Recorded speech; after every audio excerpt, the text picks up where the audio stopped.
ഈശോയിൽ ഒത്തിരിയേറെ സ്നേഹമുള്ളവരെ, ക്രൈസ്തവരെ സംബന്ധിച്ചിടത്തോളം ഏറ്റവും മഹത്തരമായ ഒരു ദിവസത്തിലാണ് നമ്മളെല്ലാവരും ആയിരിക്കുക.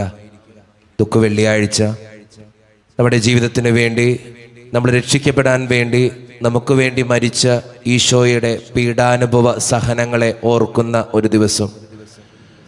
നമുക്ക് വേണ്ടി മരിച്ച കർത്താവിൻ്റെ തിരുമുറിവുകൾ നമുക്ക് ഓർക്കാം. നമ്മുടെ ജീവിതത്തെയും നമ്മുടെ ജീവിത സാഹചര്യങ്ങളെയും എല്ലാം ദൈവത്തിൻ്റെ സന്നദ്ധയിലേക്ക് സമർപ്പിച്ച് ഈ ദുഃഖ വെള്ളിയാഴ്ച നമുക്കായിരിക്കാം. ക്രിസ്തുവിൻ്റെ സഹനങ്ങളും പീഡാനുഭവങ്ങളും നമ്മളെ ചിന്തിപ്പിക്കേണ്ടതും ചേർത്ത് പിടിക്കേണ്ടതുമായ ഒത്തിരിയേറെ കാര്യങ്ങളുണ്ട്. അതെല്ലാം ഓർത്തെടുക്കാൻ നമുക്ക് നമ്മുടെ കുടുംബത്തിന് വേണ്ടി സഹിക്കണമെന്നും നമ്മുടെ ജീവിത പങ്കാളിക്ക് വേണ്ടി ഒത്തിരിയേറെ വേദനകൾ ഏറ്റെടുക്കണമെന്നുമുള്ള പാഠമാണ് ഈ ദുഃഖ വെള്ളിയാഴ്ച നമുക്കായിട്ട് തരിക. അതുകൊണ്ട് നമ്മുടെ ജീവിതത്തിൻ്റെ എല്ലാ അവസ്ഥകളും, എല്ലാ ബുദ്ധിമുട്ടുകളും, എല്ലാ വേദനകളും തമ്പുരാൻ്റെ സന്നദ്ധയിലേക്ക് നമുക്ക് കൊടുത്ത് പ്രാർത്ഥിക്കാം. ഒരു നിമിഷം നമുക്കൊന്ന് കണ്ണുകൾ അടയ്ക്കാം, കരങ്ങൾ കൂപ്പാം. ജീവിതത്തിൽ ഒത്തിരിയേറെ വേദനകളുള്ളവരാണ് നമ്മളിൽ പലരും.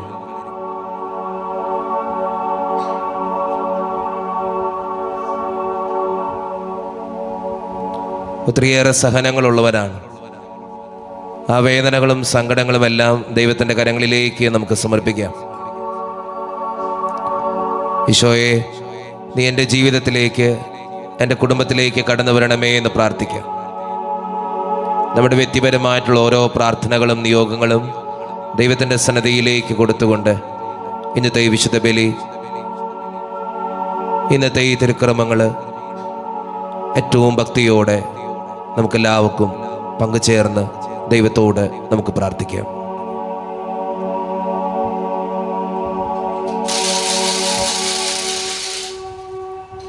പിതാവിൻ്റെയും പുത്രൻ്റെയും പരിശുദ്ധാത്മാവിൻ്റെയും നാമത്തിൽ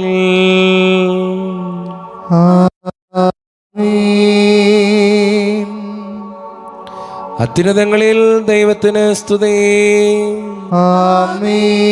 ഭൂമിയിൽ മനുഷ്യർക്ക് സമാധാനവും പ്രത്യാശയും എപ്പോഴും എന്നേക്കും. സ്വർഗസ്ഥനായ ഞങ്ങളുടെ പിതാവേ, അങ്ങയുടെ നാമം പൂജിതമാകണമേ, അങ്ങയുടെ രാജ്യം വരണമേ, അങ്ങ് പരിശുദ്ധൻ പരിശുദ്ധൻ പരിശുദ്ധൻ. സ്വർഗസ്ഥനായ ഞങ്ങളുടെ പിതാവേ, അങ്ങയുടെ മഹത്വത്താൽ സ്വർഗവും ഭൂമിയും നിറഞ്ഞിരിക്കുന്നു. മാലാഖമാരും മനുഷ്യരും അങ്ങ് പരിശുദ്ധൻ പരിശുദ്ധൻ പരിശുദ്ധൻ എന്ന് ഉദ്ഘോഷിക്കുന്നു. സ്വർഗസ്ഥനായ ഞങ്ങളുടെ പിതാവേ, അങ്ങയുടെ നാമം പൂജിതമാകണമേ, അങ്ങയുടെ രാജ്യം വരണമേ, അങ്ങയുടെ തിരുമനസ്സ് സ്വർഗത്തിലെ പോലെ ഭൂമിയിലുമാകണമേ. ഞങ്ങൾക്ക് ആവശ്യമായ ആഹാരം ഇന്ന് ഞങ്ങൾക്ക് തരണമേ. ഞങ്ങളുടെ കടക്കാരോട് ഞങ്ങൾ ക്ഷമിച്ചതുപോലെ ഞങ്ങളുടെ കടങ്ങളും പാപങ്ങളും ഞങ്ങളോടും ക്ഷമിക്കണമേ. ഞങ്ങൾ പ്രലോഭനത്തിൽ വീഴാനിടയാകരുതേ, ദുഷ്ടാരൂപിയിൽ ഞങ്ങളെ രക്ഷിക്കണമേ. എന്തുകൊണ്ടെന്നാൽ രാജ്യവും ശക്തിയും മഹത്വവും എന്നേക്കും അങ്ങയുടേതാകുന്നു. ആമേൻ. നമുക്ക് പ്രാർത്ഥിക്കാം. സമാധാനം നമ്മോടുകൂടെ. മഹോന്നതനായ കർത്താവേ, ദൈവമായ അങ്ങേ ഞങ്ങൾ വാഴ്ത്തുന്നു. മഹത്വപൂർണനായ ത്രിത്വത്തെ ഞങ്ങൾ എല്ലാ സമയവും സ്തുതിക്കുന്നു. ഞങ്ങളുടെ രക്ഷകനായ മിശിഹ അനുഭവിച്ച പീഡകൾ ഭക്തിപൂർവ്വം ഞങ്ങൾ അനുസ്മരിക്കുന്നു. പാപത്തിൻ്റെയും മരണത്തിൻ്റെയും മേൽ മിശിഹ നേടിയ വിജയത്തിൽ ഞങ്ങളെയും പങ്കാളികളാക്കണമേ. അവിടുത്തെ പീഡാനുഭവത്തിൻ്റെയും മരണത്തിൻ്റെയും ഫലങ്ങൾ പ്രാപിപ്പിക്കുവാൻ ഞങ്ങളെ അനുഗ്രഹിക്കണമേ. പിതാവും പുത്രനും പരിശുദ്ധാത്മാവുമായ സർവേശ്വരായ എന്നേക്കും. എൻ്റെ ദൈവമേ, ദൈവമേ, എന്തുകൊണ്ട് നീ എന്നെ കൈവെടിഞ്ഞു? എൻ്റെ ദൈവമേ, അങ്ങേ കാര്യമായി മതിക്കാതെ മനുഷ്യരുടെ കയ്യിൽ എന്നെ വിട്ടുകൊടുക്കരുതേ. എന്റെ ദൈവമേ, എന്റെ ദൈവമേ, എന്തുകൊണ്ട് നീ എന്നെ കൈവെടിഞ്ഞു? പകൽ സമയം ഞാൻ നിന്നെ വിളിച്ചു, നീ എനിക്ക് ഉത്തരമരുളിയില്ല. രാത്രിയിലും ഞാൻ നിന്നെ വിളിച്ചു, നീ എനിക്ക് കാത്തിരുന്നില്ല. നീ പരിശുദ്ധനാകുന്നു, നിന്റെ മഹിമയിൽ ഇസ്രായേൽ വസിക്കുന്നു. എന്റെ പിതാക്കന്മാർ നിന്നിൽ ആശ്രയിച്ചു, അവർ നിന്നിൽ ശരണം ഗമിച്ചു. അപ്പോൾ നീ അവർക്ക് വിമോചനമേകി. നിന്നോടവർ നിലവിളിച്ചു, അവർ രക്ഷിക്കപ്പെടുകയും ചെയ്തു. നിന്നിൽ അവർ ആശ്രയിച്ചു, അവർ ലജ്ജിതരായില്ല. ഞാൻ മനുഷ്യനല്ല കൃപയാകുന്നു, മനുഷ്യരുടെ നിന്നാ വിഷയവും ജനത്തിന്റെ പരിഹാസപാത്രവുമാകുന്നു. കാണുന്നവരെല്ലാം എന്നെ അവഹേളിക്കുന്നു. അവർ വികൃതമായ ആംഗ്യങ്ങൾ കാട്ടുകയും തലയാട്ടുകയും ചെയ്യുന്നു. കർത്താവ് രക്ഷിക്കുമെന്ന് അവൻ പ്രത്യാശിച്ചു. അവനിൽ സംപ്രീതനാണെങ്കിൽ കർത്താവിനെ രക്ഷിക്കട്ടെ. എന്നിൽ നിന്ന് നീ അകന്നിരിക്കരുതേ. ഇതാ ദുരിതമെടുത്തിരിക്കുന്നു, എന്നെ സഹായിക്കാൻ ആരുമില്ല. നായ്ക്കൾ എന്റെ ചുറ്റും കൂട്ടം കൂടി, ദുഷ്ടരുടെ സംഘം എന്നെ വളഞ്ഞു.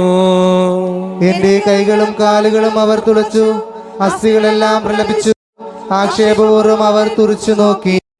എന്റെ വസ്ത്രം അവർ ഭാഗിച്ചെടുത്തു, അങ്കിക്ക് വേണ്ടി അവർ ചിട്ടിയിട്ടു. കർത്താവേ, നീ എന്നിൽ നിന്ന് അകന്നു പോകരുതേ. എന്റെ ദൈവമേ, സഹായത്തിനു വേഗം വരണമേ. വാളിൽ നിന്ന് എന്നെ ജീവന് രക്ഷിക്കണമേ. ഏകാകിയായ എന്നെ നായ്ക്കളിൽ നിന്ന് വിടുവിക്കണമേ. സിംഹത്തിന്റെ വായിൽ നിന്ന് എന്നെ രക്ഷിക്കണമേ. ഉയർന്ന കൊമ്പിൽ നിന്ന് എളിയവനെ വിടുവിക്കണമേ. അഗതിയുടെ അവൻ നിന്ദിച്ചില്ല, അവഗണിക്കുകയോ മുഖം തിരിക്കുകയോ ചെയ്തില്ല. അയാൾ വിളിച്ചപ്പോൾ അവൻ ശ്രവിച്ചു. ജനസമൂഹത്തിൽ എനിക്കുള്ള സ്തുതി നിന്റെ അടുക്കൽ നിന്നാകുന്നു. ഭക്തന്മാർ കാണുകെ നേർച്ച ഞാൻ നിർവർത്തിക്കും. ദരിദ്രർ ഭക്ഷിച്ചു തൃപ്തരാകും. കർത്താവിനെ തേടുന്നവർ അവനെ സ്തുതിക്കും. സംതൃപ്തരായി എന്നെന്നും ജീവിക്കും. ഭൂവാസികൾ എല്ലാവരും കർത്താവിനെ അനുസ്മരിക്കട്ടെ. അവർ അവന്റെ പക്കലേക്ക് പിന്തിരിയട്ടെ. വിജാതിയരുടെ തലമുറകളെല്ലാം തിരുമുമ്പിൽ പ്രണമിക്കട്ടെ. രാജ്യം കർത്താവിൻ്റെതാകുന്നു, വിജാതിപൻ അവനാകുന്നു. ഞങ്ങളുടെ കർത്താവായ ദൈവമേ, മനുഷ്യവംശത്തിന് നൽകിയ നന്മകൾക്കായി അങ്ങയുടെ മഹനീയ ത്രിത്വത്തിന്റെ ഉന്നതവും ഭാഗ്യവും പൂർണ്ണവും പരിശുദ്ധവുമായ നാമത്തിന് സ്തുതിയും ബഹുമാനവും കൃതജ്ഞതയും ആരാധനയും നിരന്തരം സമർപ്പിക്കുവാൻ ഞങ്ങൾ കടപ്പെട്ടവരാകുന്നു. പിതാവും പുത്രനും പരിശുദ്ധാത്മാവുമായ സർവേശ്വരായ എന്നേക്കും.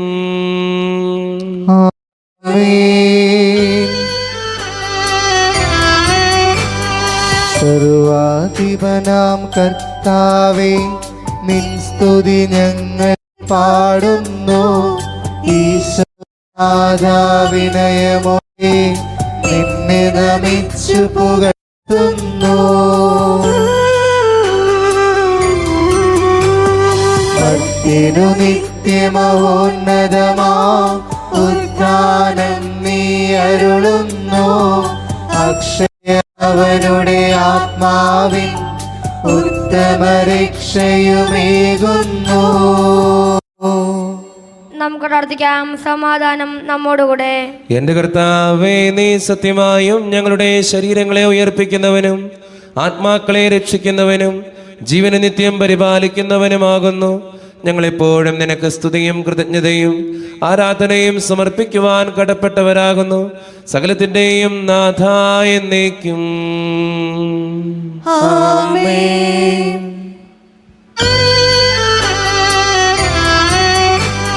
ശബ്ദമുയർത്തി പാടിടുവിൻ, സർവരും ഒന്നായി പാടിടുവിൻ. എന്നെന്നും ജീവിക്കും സർവേശ്വരനെ വാഴ്ത്തിടുവിൻ. പരിപാവനനാം സർവേശ, പരിപാവനനാം ബലവാനേ, പരിപാവനനാം അമർത്യനേ, കാരുണ്യം നീ ചൊരിയണമേ. നമുക്ക് പ്രാർത്ഥിക്കാം. സമാധാനം നമ്മോടുകൂടെ. വിശുദ്ധരിൽ സംപ്രീതനായി വസിക്കുന്ന പരിശുദ്ധനും സ്തുത്യർഹനും ബലവാനും അമർത്യനുമായ കർത്താവേ, അങ്ങയുടെ സ്വഭാവത്തിനൊത്ത വിധം എപ്പോഴും ഞങ്ങളെ കടാക്ഷിക്കുകയും അനുഗ്രഹിക്കുകയും ഞങ്ങളോടും ഈ ലോകം മുഴുവനോടും കരുണ കാണിക്കുകയും ചെയ്യണമേ. പിതാവും പുത്രനും പരിശുദ്ധാത്മാവുമായ സർവേശ്വരായ എന്നേക്കും. ആമേൻ. നമുക്കെല്ലാവർക്കും ഇരിക്കാം. വായനകളുടെ സമയമാണ്. ഒന്നാമത്തെ വായന നമ്മൾ വായിച്ചു കേൾക്കുന്നത് ഉൽപ്പത്തിയുടെ പുസ്തകത്തിൽ നിന്നുള്ള വായനയാണ്. ദഹനബലിക്കുള്ള കുഞ്ഞാടിനെ കുറിച്ചും ജീവിതത്തിലെ സഹനങ്ങൾ ഏറ്റെടുക്കണം എന്തിനാണെന്നതിനെക്കുറിച്ചുമൊക്കെ നമ്മളെ ഓർമ്മിപ്പിക്കുന്ന ഒരു ബൈബിൾ ഭാഗമാണ്. അബ്രാഹാം തൻ്റെ കയ്യിൽ കൊടുത്ത മകന് വേണ്ടി തമ്പുരാൻ്റെ മുന്നിൽ ബലിയർപ്പിക്കാനായിട്ട് പോകുന്നതും ദൈവം അവൻ്റെ ജീവൻ ചോദിക്കുന്നതുമെല്ലാം ഈ ഭാഗത്ത് നമ്മൾ വായിച്ചു കേൾക്കും. ജീവിതത്തിൽ എപ്പോഴും ഓർത്തിരിക്കേണ്ട കാര്യം, എൻ്റെ ദൈവം എനിക്കായിട്ടുള്ളത് തരുമെന്നും ജീവിതത്തിലെ ഏത് പ്രതിസന്ധിയിലും എൻ്റെ ദൈവം എൻ്റെ കൂടെയുണ്ടെന്നുള്ള ഏറ്റവും വലിയ വിശ്വാസ സത്യമാണ് ഇന്നത്തെ ഒന്നാം വായനയിൽ നമ്മൾ വായിച്ചു കേൾക്കാനായിട്ട് പോകുക. നമുക്ക് ഏറ്റവും ഭക്തിപൂർവ്വം ആ വായനയിൽ പങ്കുചേരാം. ഒന്നാം വായന ഉൽപ്പത്തി പുസ്തകത്തിൽ നിന്നുള്ള വായന 22-ാം അധ്യായം 1 മുതൽ 19 വരെയുള്ള വാക്യങ്ങൾ. കർത്താവെ ആശീർവദിക്കണമേ. ദൈവം മകളെ അനുഗ്രഹിക്കട്ടെ. പിന്നീടൊരിക്കൽ ദൈവം അബ്രാഹത്തെ പരീക്ഷിച്ചു. അബ്രാഹം അവിടുന്ന് വിളിച്ചു. ഇതാ ഞാൻ, അവൻ വിളി കേട്ടു. നീ സ്നേഹിക്കുന്ന നിന്റെ ഏകമകൻ ഇസഹാക്കിനെയും കൂട്ടിക്കൊണ്ട് മോറിയ ദേശത്തേക്ക് പോവുക. അവിടെ ഞാൻ കാണിച്ചു തരുന്ന മലമുകളിൽ നീ അവനെ എനിക്കൊരു ദഹനബലിയായി അർപ്പിക്കണം. അബ്രാഹം അതിരാവിലെ എഴുന്നേറ്റു. കഴുതയ്ക്ക് ജീനിയിട്ട് 2 വേലക്കാരെയും മകൻ ഇസഹാക്കിനെയും കൂട്ടി ബലിക്ക് വേണ്ട വിറകം കീറിയെടുത്ത് ദൈവം പറഞ്ഞ സ്ഥലത്തേക്ക് പുറപ്പെട്ടു. 3-ാം ദിവസം അവൻ തലയുയർത്തി നോക്കിയപ്പോൾ അകലെ ആ സ്ഥലം കണ്ടു. അവൻ വേലക്കാരോട് പറഞ്ഞു, കഴുതയുമായി നിങ്ങൾ ഇവിടെ നിൽക്കുക, ഞാനും മകനും അവിടെ പോയി ആരാധിച്ച് തിരിച്ചു വരാം. അബ്രാഹാം ദഹനബലിക്കുള്ള വിറകെടുത്ത് മകൻ ഇസഹാക്കിൻ്റെ ചുമലിൽ വെച്ചു. കത്തിയും തീയും അവൻ തന്നെ എടുത്തു. അവർ ഒരുമിച്ച് മുമ്പോട്ട് നടന്നു. ഇസഹാക്ക് തൻ്റെ പിതാവായ അബ്രാഹത്തെ വിളിച്ചു. പിതാവേ. എന്താ മകനെ? അവൻ വിളി കേട്ടു. ഇസഹാക്ക് പറഞ്ഞു, തീയും വിറകുമുണ്ടല്ലോ, എന്നാൽ ദഹനബലിക്കുള്ള കുഞ്ഞാടെവിടെ? അവൻ മറുപടി പറഞ്ഞു, ബലിക്കുള്ള കുഞ്ഞാടിനെ കർത്താവ് തന്നെ തരും. അവരൊന്നിച്ചു മുമ്പോട്ട് പോയി. ദൈവം പറഞ്ഞ സ്ഥലം എത്തിയപ്പോൾ അബ്രാഹാം അവിടെ ഒരു ബലിപീഠം പണിതു. വിറകടുക്കി വെച്ചിട്ട് ഇസഹാക്കിനെ ബന്ധിച്ച് വിറകിന് മീതെ കിടത്തി. മകനെ ബലി കഴിക്കാൻ അബ്രാഹാം കത്തി കയ്യിലെടുത്തു. തൽക്ഷണം കർത്താവിൻ്റെ ദൂതൻ ആകാശത്തു നിന്ന് അബ്രാഹാം അബ്രാഹാം എന്ന് വിളിച്ചു. ഇതാ ഞാൻ, അവൻ വിളി കേട്ടു. കുട്ടിയുടെ മേൽ കൈവയ്ക്കരുത്, അവനെ ഒന്നും ചെയ്യരുത്. നീ ദൈവത്തെ ഭയപ്പെടുന്നുവെന്ന് എനിക്കിപ്പോൾ ഉറപ്പായി. കാരണം നിന്റെ ഏകപുത്രനെ എനിക്ക് തരാൻ നീ മടി കാണിച്ചില്ല. അബ്രാഹാം തലപൊക്കി നോക്കിയപ്പോൾ തൻ്റെ പിന്നിൽ മുൾച്ചെടികൾക്കിടയിൽ കൊമ്പുടക്കി കിടക്കുന്ന ഒരു മുട്ടനാടിനെ കണ്ടു. അവൻ അതിനെ മകന് പകരം ദഹനബലി അർപ്പിച്ചു. അബ്രാഹാം ആ സ്ഥലത്തിന് യാഹ്വേരെ എന്ന് പേരിട്ടു. കർത്താവിൻ്റെ മലയിൽ അവിടുന്ന് വേണ്ടത് പ്രദാനം ചെയ്യുന്നുവെന്ന് ഇന്നുവരെയും പറയപ്പെടുന്നു. കർത്താവിൻ്റെ ദൂതൻ ആകാശത്തു നിന്നും വീണ്ടും അബ്രാഹത്തെ വിളിച്ചു പറഞ്ഞു, കർത്താവ് അരുൾ ചെയ്യുന്നു, നീ നിന്റെ ഏകപുത്രനെ പോലും എനിക്ക് തരാൻ മടി കാണിക്കാത്തത് കൊണ്ട് ഞാൻ ശപഥം ചെയ്യുന്നു, ഞാൻ നിന്നെ സമൃദ്ധമായി അനുഗ്രഹിക്കും. നിന്റെ സന്തതികളെ ആകാശത്തിലെ നക്ഷത്രങ്ങൾ പോലെയും കടൽ തിരയിലെ മണൽത്തരികൾ പോലെയും ഞാൻ വർദ്ധിപ്പിക്കും. ശത്രുവിൻ്റെ നഗര കവാടങ്ങൾ അവർ പിടിച്ചെടുക്കും. നീ എൻ്റെ വാക്ക് അനുസരിച്ചതുകൊണ്ട് നിന്റെ സന്തതികളിലൂടെ ലോകത്തിലെ ജനതകളെല്ലാം അനുഗ്രഹിക്കപ്പെടും. അബ്രാഹാം എഴുന്നേറ്റ് തൻ്റെ വേലക്കാരുടെ അടുത്തേക്ക് ചെന്നു. അവരൊന്നിച്ച് ബേർഷേബയിലേക്ക് പോയി. അബ്രാഹാം ബേർഷേബയിൽ പാർത്തു. രണ്ടാം വായനയാണ്. യെശയ്യാ പുസ്തകത്തിൽ നിന്നുള്ള വായനയാണ്. യേശു സഹിക്കണമെന്നും നമ്മുടെ രക്ഷയ്ക്ക് വേണ്ടി ബലിയർപ്പിക്കപ്പെടുമെന്നും കുരിശിലെ യാഗമായി തീരുമെന്നും ഓർമ്മപ്പെടുത്തുന്ന പഴയ നിയമ വായനയാണ് യെശയ്യാ പ്രവാചകന്റെ പുസ്തകത്തിൽ നിന്നുള്ള വായന. ഏറ്റവും വിശ്വസ്തയോടെ, ഏറ്റവും ഭക്തിയോടെ ഈ വായനയിൽ നമുക്ക് പങ്കുചേരാം. അതിൽ പറഞ്ഞു വെച്ചിരിക്കുന്ന ഒത്തിരിയേറെ കാര്യങ്ങളുണ്ട്. നമ്മുടെ അകൃത്യങ്ങൾ കർത്താവ് അവൻ്റെ മേൽ ചുമത്തി. അവൻ മർദ്ദിക്കപ്പെടുകയും പീഡിപ്പിക്കപ്പെടുകയും ചെയ്തു, എങ്കിലും അവൻ ഉരിയാടിയില്ല. അങ്ങനെ ഒത്തിരിയേറെ വേദനകൾ ഉതകുന്ന ഒരു വായന ഭാഗമാണത്. ഏറ്റവും ശ്രദ്ധാപൂർവം നമുക്ക് ആ വായന വായിച്ചു കേൾക്കാം. രണ്ടാം വായന യെശയ്യായുടെ പുസ്തകത്തിൽ നിന്നുള്ള വായന. അധ്യായം 52 13-ാം വാക്യം മുതൽ 53-ാം അധ്യായം 9-ാം വാക്യം വരെ. കർത്താവേ ആശീർവദിക്കണമേ. ദൈവം സഹോദരിയെ സഹായിക്കട്ടെ. എൻ്റെ ദാസന് ശ്രേയസ് ഉണ്ടാകും. അവൻ അത്യുന്നതങ്ങളിലേക്ക് ഉയർത്തപ്പെടുകയും പുകഴ്ത്തപ്പെടുകയും ചെയ്യും. അവനെ കണ്ടവർ അമ്പരന്നുപോയി. മനുഷ്യനെന്ന് തോന്നാത്ത വിധം അവൻ വിരൂപനായിരിക്കുന്നു.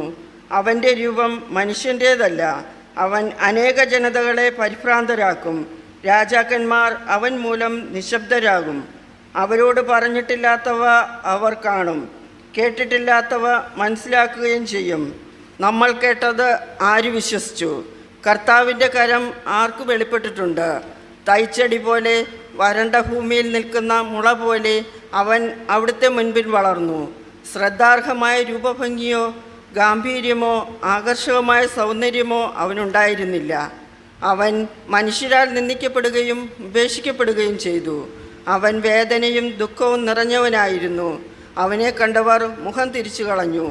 അവൻ നിന്ദിക്കപ്പെട്ടു, നാം അവരെ ബഹുമാനിച്ചതുമില്ല. നമ്മുടെ വേദനകളാണ് യഥാർത്ഥത്തിൽ അവൻ വഹിച്ചത്, നമ്മുടെ ദുഃഖങ്ങളാണ് അവൻ ചുമന്നത്. എന്നാൽ ദൈവം അവനെ പ്രഹരിക്കുകയും ശിക്ഷിക്കുകയും ദണ്ഡിപ്പിക്കുകയും ചെയ്തെന്ന് നാം കരുതി. നമ്മുടെ അതിക്രമങ്ങൾക്ക് വേണ്ടി അവൻ മുറിവേൽപ്പിക്കപ്പെട്ടു, നമ്മുടെ അകൃത്യങ്ങൾക്ക് വേണ്ടി ക്ഷതമേൽപ്പിക്കപ്പെട്ടു. അവൻ്റെ മേലുള്ള ശിക്ഷ നമുക്ക് രക്ഷ നൽകി. അവൻ്റെ ക്ഷതങ്ങളാൽ നാം സൗഖ്യം പ്രാപിച്ചു. ആടുകളെപ്പോലെ നാം വഴിതെറ്റിപ്പോയി. നാം ഓരോരുത്തരും സ്വന്തം വഴിക്ക് പോയി. നമ്മുടെ അകൃത്യങ്ങൾ കർത്താവ് അവൻ്റെ മേൽ ചുമത്തി. അവൻ മർദ്ദിക്കപ്പെടുകയും പീഡിപ്പിക്കപ്പെടുകയും ചെയ്തു. എങ്കിലും അവൻ ഉരിയാടിയില്ല. കൊല്ലാൻ കൊണ്ടുപോകുന്ന കുഞ്ഞാടിനെ പോലെയും രോമം കത്തിരിക്കുന്നവരുടെ മുൻപിൽ നിൽക്കുന്ന ചെമ്മരിയാടിനെ പോലെയും അവൻ മൗനം പാലിച്ചു. മർദ്ദനത്തിനും ശിക്ഷാവിധിക്കും അധീനനായി അവൻ എടുക്കപ്പെട്ടു. എൻ്റെ ജനത്തിൻ്റെ പാപനിമിത്തമാണ് അവൻ പീഡനമേറ്റ് ജീവിക്കുന്നവരുടെ ഇടയിൽ നിന്ന് വിച്ഛേദിക്കപ്പെട്ടതെന്ന് അവൻ്റെ തലമുറയിൽ ആര് കരുതി? അവൻ ഒരു അതിക്രമവും ചെയ്തില്ല, അവൻ്റെ വായിൽ നിന്ന് വഞ്ചന പുറപ്പെട്ടുമില്ല. എന്നിട്ടും ദുഷ്ടരുടെയും ധനികരുടെയും ഇടയിൽ അവൻ സംസ്കരിക്കപ്പെട്ടു. അവന് ക്ഷതമേൽക്കണമെന്നത് കർത്താവിൻ്റെ ഹിതമായിരുന്നു. ദൈവമായ കർത്താവിനെ സ്തുതി. മൂന്നാം വായന നമ്മൾ വായിച്ചു കേൾക്കുന്നത് വിശുദ്ധ പൗലോസ്ലീഹ റോമാക്കാർക്ക് എഴുതിയ ലേഖനഭാഗത്തു നിന്നാണ്. ക്രിസ്തു നമ്മളെ ഓരോരുത്തരെയും രക്ഷിച്ചു എന്ന് ഓർമ്മപ്പെടുത്തുന്ന ഒരു ലേഖനഭാഗമാണ് നമ്മളിപ്പോൾ വായിച്ച് കേൾക്കുക.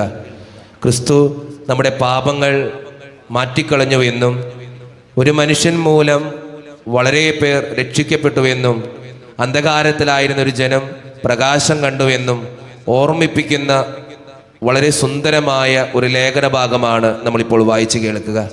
നമുക്ക് വേണ്ടി ക്രിസ്തു മരിച്ചു എന്നും അതിനെ പ്രതി ഒത്തിരിയേറെ സഹനങ്ങൾ ഏറ്റെടുത്തുമെന്നും ഈ ബൈബിൾ ഭാഗം നമ്മളോട് പറഞ്ഞു വയ്ക്കുന്നുണ്ട്. ഏറ്റവും ഭക്തിയോടെ ഈ ബൈബിൾ ഭാഗം നമുക്ക് ശ്രവിക്കാം. മൂന്നാം വായന വിശുദ്ധ പൗലോസ്ലീഹ റോമാക്കാർക്ക് എഴുതിയ ലേഖനം, അധ്യായം 5, 6 മുതൽ 16 വരെയുള്ള വാക്യങ്ങൾ. കർത്താവേ വിശുദ്ധ മകനെ അനുഗ്രഹിക്കട്ടെ. നാം ബലഹീനരായിരിക്കെ നിർണയിക്കപ്പെട്ട സമയത്ത് ക്രിസ്തു പാപികൾക്ക് വേണ്ടി മരിച്ചു. നീതിമാന് വേണ്ടി പോലും ആരെങ്കിലും മരിക്കുക പ്രയാസമാണ്. ഒരുപക്ഷെ ഒരു നല്ല മനുഷ്യന് വേണ്ടി മരിക്കുവാൻ വല്ലവരും തുനിഞ്ഞെന്ന് വരാം. എന്നാൽ നാം പാപികളായിരിക്കെ ക്രിസ്തു നമുക്ക് വേണ്ടി മരിച്ചു. അങ്ങനെ നമ്മോടുള്ള തൻ്റെ സ്നേഹം ദൈവം പ്രകടമാക്കിയിരിക്കുന്നു.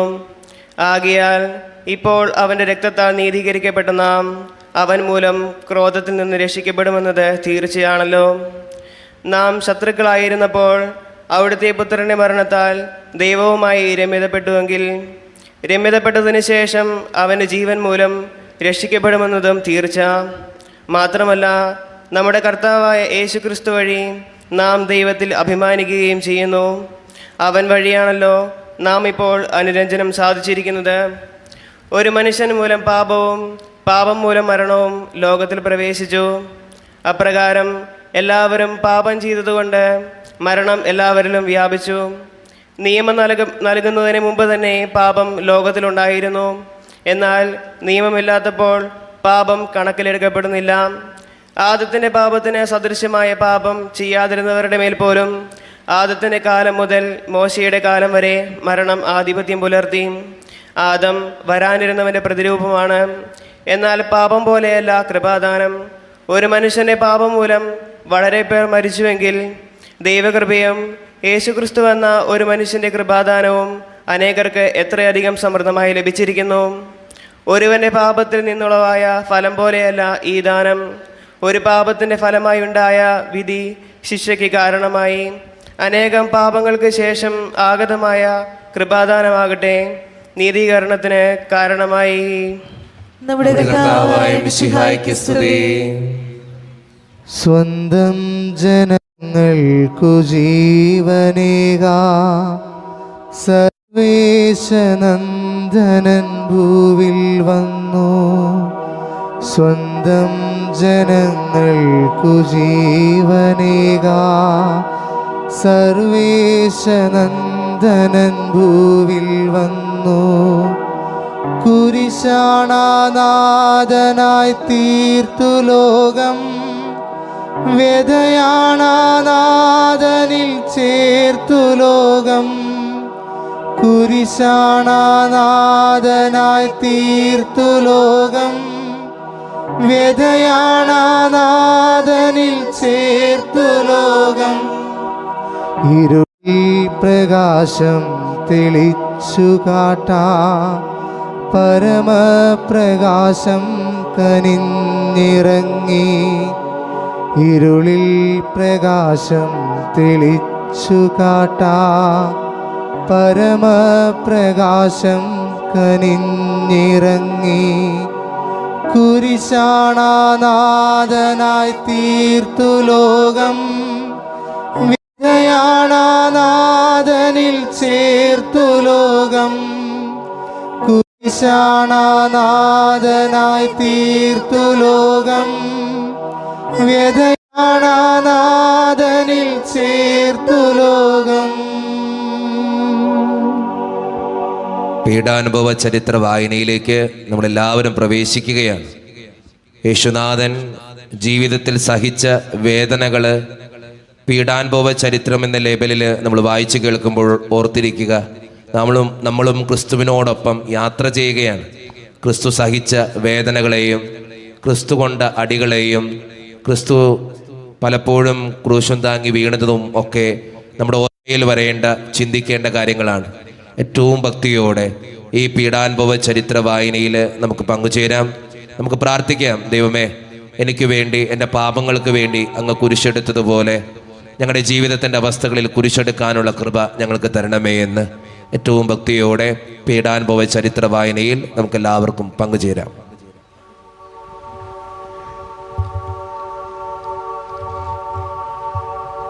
നമ്മുടെ കർത്താവ് യേശു മിശിഹായുടെ പീഡാനുഭവ ചരിത്രം. ഇവ അരുളി ചെയ്ത ശേഷം ശിഷ്യന്മാരെയും കൂട്ടിക്കൊണ്ട് ഈശോ കെദ്രോൻ തോട് കടന്ന് പതിവ് പോലെ ഒലിവുമലയിലേക്ക് പോയി. അവിടെ ഗത്സമയൻ എന്ന പേരിൽ ഒരു തോട്ടമുണ്ടായിരുന്നു. ഈശോയും ശിഷ്യന്മാരും അതിൽ പ്രവേശിച്ചു. അപ്പോൾ അവിടുന്ന് അവരോട് ഇങ്ങനെ അരുളി ചെയ്തു: ഞാൻ പോയി പ്രാർത്ഥിക്കട്ടെ, നിങ്ങൾ ഇവിടെ ഇരിക്കുവിൻ. പരീക്ഷയിൽ ഉൾപ്പെടാതിരിക്കുവാൻ പ്രാർത്ഥിക്കുകയും ചെയ്യുവിൻ. അനന്തരം ഈശോ പത്രോസിനെയും സെബദിയുടെ പുത്രന്മാരായ യാക്കോബ്, യോഹന്നാൻ എന്നിവരെയും കൂട്ടിക്കൊണ്ട് അല്പദൂരം മുൻപോട്ട് നീങ്ങി. അവിടെ വെച്ച് ഈശോ അപാരമായ ദുഃഖത്താൽ വിവശനായി തീർന്നു. അവിടുന്ന് അവരോട് ഇപ്രകാരം അരുളി ചെയ്തു: എൻ്റെ ആത്മാവ് മരണവേദന അനുഭവിക്കുന്നു, നിങ്ങൾ എന്നോടുകൂടെ ഉണർന്നിരിക്കുവിൻ. അനന്തരം അവിടുന്ന് ഒരു കല്ലേറ് ദൂരെ മാറി മുട്ടുകുത്തി സാഷ്ടാംഗം വീണ് ഇങ്ങനെ പ്രാർത്ഥിച്ചു: പിതാവേ, കഴിയുമെങ്കിൽ ആ മണിക്കൂർ എന്നിൽ നിന്ന് അകന്നു പോകട്ടെ. അങ്ങ് സർവശക്തനാണല്ലോ, ഈ കാസ എന്നിൽ നിന്ന് മാറ്റിത്തരണമേ. എങ്കിലും എൻ്റെ ഇഷ്ടമല്ല, അങ്ങയുടെ ഇഷ്ടം നിറവേറട്ടെ.